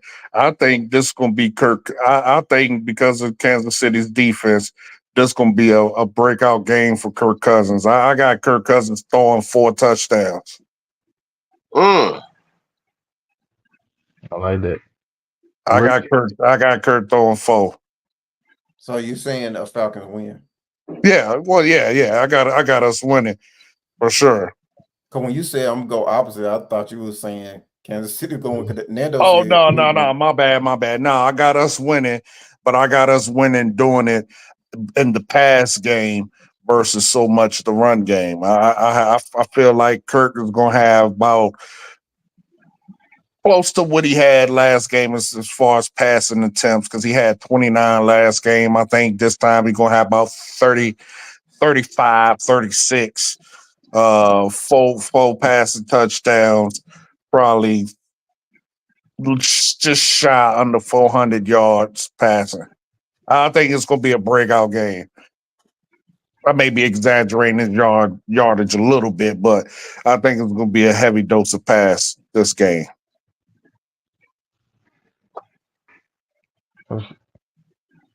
Red back there. Who they down in the bottom left corner? I thought it was red. Nah, red that dip. That was me. That's me. No, I'm talking about the other Under circle. John. Yeah. No, it's another circle besides you, coach. Yeah, I know. I don't know who that is.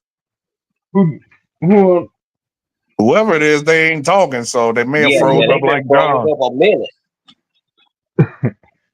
Yeah, they ain't saying nothing in a minute, Winston. All right, Kiwi, what you got? Man, this one still makes me nervous. I'll say we'll go 24-21 our way. I'll go ahead. I feel like it's a toss up, but I'll go 24-21 our way. I'm leaning on our defense. I think our defense gonna save the day. I got us 28-24 our way. You say that again? 20 what? 28-24 our Okay. way. I think Bijan scored his first touchdown of the year. I think Bijan and Tyler both will score a touchdown. And I got Kirk putting up 2 touchdowns. I got for some odd reason I feel like Kyle Pitts gonna score a touchdown this week. And well, no, it ain't gonna be Ray. It could be Drake London with another touchdown. But I got a 28-24. Okay. I don't know why, man. Like I said, I've been watching them. I do agree with you, Keely. I think our defense is going to save the day because on paper, the Chiefs have had the 7th best offensive line in the league, but as been watching their games these past 2 games, their offensive line is hella suspect. So I think that's going to be a heavy dose of Pat Mahomes running all over the field and all of that. So yeah, I think we're going to pull this out. I really do. The thing that's dangerous is that we've seen Kansas City win a bunch of different ways. Yeah, absolutely. So just by saying okay, like how you saying with him, Mahomes running all over the place. Like we've seen him win that way. We've seen him. Absolutely, yep. And in terms of coaching, hey, you got to give them the Yeah, knowledge. you got Andy Reid, absolutely. But the one thing I will say is I'm not even gonna finish that sentence because I'm not gonna jinx shit. But one player of theirs that is a premier player has been playing bad. I'm just not gonna say his name because I don't want him to break out. You know what I'm saying? But he been playing horribly the last 2 games. And I don't know, maybe that girl, taking his soul every day and he ain't getting on the field doing nothing. But I'm gonna need her to continue to do that. So It's a state trooper mustache he got going on. Throughout his aerodynamic. Is that what it is? Man, everybody gone. What the hell? I think it's on setting down. But Yeah, the server. yeah, John going now. Yeah, ain't gonna be too much long before they on flipping. Yeah. So, but real quick, because Keely, ain't you a Georgia fan, Bulldogs fan? I mean, I keep up with them. I mean, honestly, if I'm being completely truthful, I'm not supposed to like them because as a kid, Georgia Tech was actually the team to watch when I was a kid. Oh, okay. So I'm not supposed to. It's just that, like living in Atlanta, like if that was the first college football I actually got to attend, like a game, was Georgia Tech. So I just kind of ran with it. Oh, okay. The reason why I asked that is man, this past weekend, somebody I've been watching for years, and man, I prayed that we was gonna get him, but I mean, there's no way in hell we're gonna get him now. But my boy Arch finally got on the field this past weekend, and that boy lit it up. And I'm like, damn, I want to see. I want to ask somebody to play Georgia if they think, you know what I'm saying? Like if that's the the bowl game, who you think will win in that? Well, they on the schedule. Yeah, they play Georgia each got to other. go. Yeah. Georgia got. I think Georgia play in Austin. I think I'm gonna go to that game because I've been following that boy since he was playing in high school, and that boy is the truth, dog. Did you see did you see his highlights? Yeah, I saw it because Did you see his like quiz all went out them early. every last one of those passes, bro, was like on the dime, on the money, like perfect looking. Every last one of them was the perfect looking pass. Like it's just perfect. Even though I think he did throw 1 interception, but his deep passes are probably the most accurate I've ever seen. Which one is his dad, Cooper? Yeah, his dad's Cooper. He's in my Arch. Yeah, Arch. Yeah, Arch nasty. Yeah, that boy is a prop, bro. I promise you, if that boy stay healthy, people gonna be like Tom Brady, who? Yeah, like Arch legit. And you can pick him up and put him down. He'll get And good and from the and and he run like he one of us. Yeah, he can pick him up and put him down. But Yeah, that's a bloodline. That's a bloodline situation. Even though his what his uncle. his daddy can run. Yeah, his daddy was they say he was the best out of all of them, but he was a wide receiver. But he had a spinal stenosis, so Oh man. he had to stop playing football. Oh man. Okay. Yeah, but I think he got more of that Peyton in him than Eli, because Eli trash. And if he make it to the Hall of Fame, then man, Jesus. Eli Don't be surprised.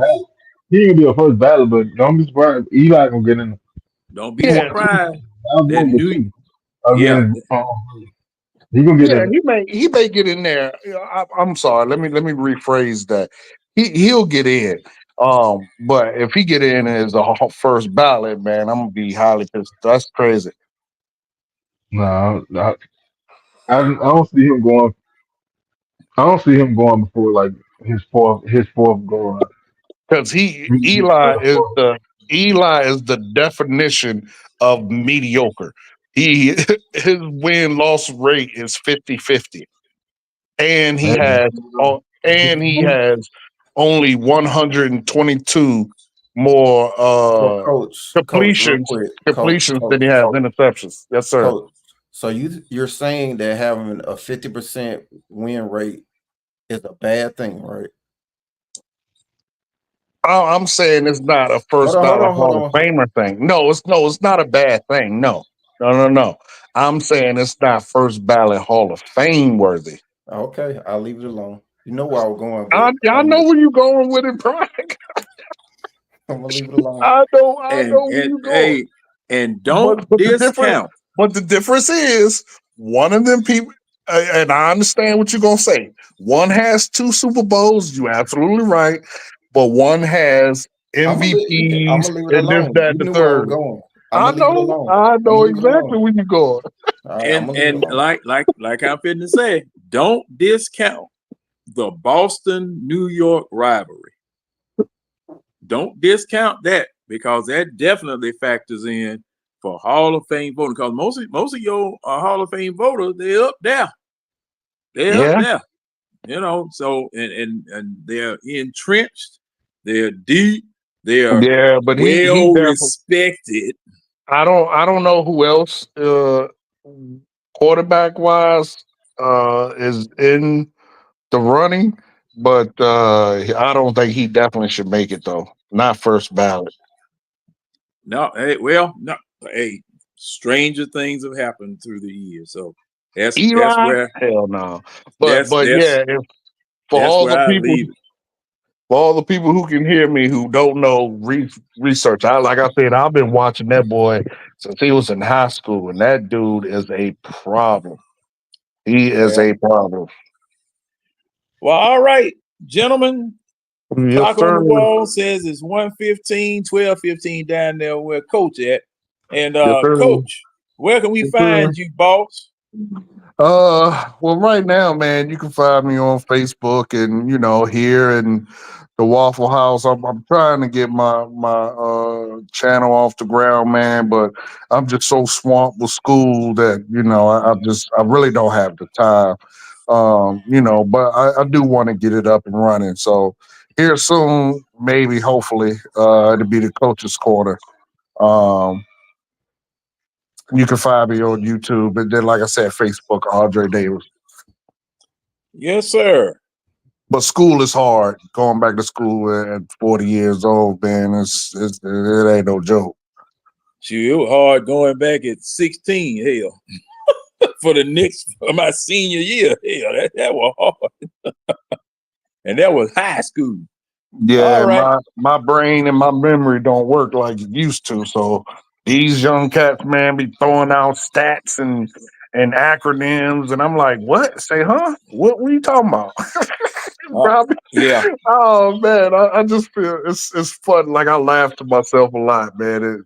Being in there with 20-year-olds, you know what I'm saying? It's crazy. Yeah, I can imagine. Hey, Keely, what you doing, man? I'm hanging out with the eye test every Wednesday. That's where you can find me. And talking that BS about MR. Oh no, that's me. That's me. Hey, John, let me let you know, just in case you're interested, John. Okay. You listening? Yes, I am. All right. So on September 30th, at Buckhead Theater, they're having an evening with Matt Ryan. They're selling tickets. It starts at 7 p.m. and you get to hang out with Matt Ryan for that evening. And they'll talk about his career, and it's open to all fans. Oh man, I'm about to check that out. Just in case you're interested in attending, John. Keely, are you going? Since you throwing bones, are you going? Man, I man, no, I don't want to hear it. Cause the thing is, I will go and I will jump down his throat. You'll know, Oh my goodness. that I went. I'm telling you. Oh man, but I you know what? I'm gonna tell Steve, and I know Steve gonna have a fit. Yo, JR, you need to go on down, man. No, I ain't gonna be able to do it. I ain't be able to do it. All right, Winston. I ain't making no noise. Yeah, you mighty quiet today, bro. You all right? Oh man, shoot. We keeping you up kind of late too, Winston, because what's your wake up call tomorrow morning? 7:30. Woo! Yeah, let me let you go. Hey, go ahead, man, so I can turn you loose. Catch us right here, same time, same channel. Wednesday night, I test. Catch us on Facebook. I test on Facebook group. If you ain't already in there, send in. Come on in. All right. Well, gentlemen, it was a pleasure as always to, see you guys, talk to you, whatever. And I'd like to shout out to Chat Wallace Smith. Old Foot came through. Millie Mills, MW, the franchise player. Red was playing around in the yard. Let me see. Raymond Collins. I'm just scrolling back up because I can't remember all these names. I'm old. I'm about like Coach. I don't shoot. Let me see who else. I didn't call out the name here. Uncle Wallace, Steve, Washington. Tidy, Big Low, Tidy Jones, Uncle Steve, yeah, Big Low. I mean, everybody. We really appreciate you guys coming through. And tonight we had, from what I was looking at as far as our person count tuning in, we had about 19 folk as a high. So, we really appreciate all 19 of you people coming through and watching. And I got to steal a line from Big Low. You could have been any place else, but you decided to come here, and we really appreciate that. Shout out to all of the content creators, those of us who helped, those of us who launched us, and those that we inspired to go where no man has gone before, into the wide world of content creation. Talking about the bane of our existence, the Atlanta Falcons. Whether they kill you or not, you gotta love. So, guys, like I said, appreciate it. We will see you next week, God willing. And Sunday night, we are expecting business to be handled Sunday night. Don't stop. Keep on. Don't stop. Keep on. All right, y'all. All right. Get it in the camera. Bye-bye.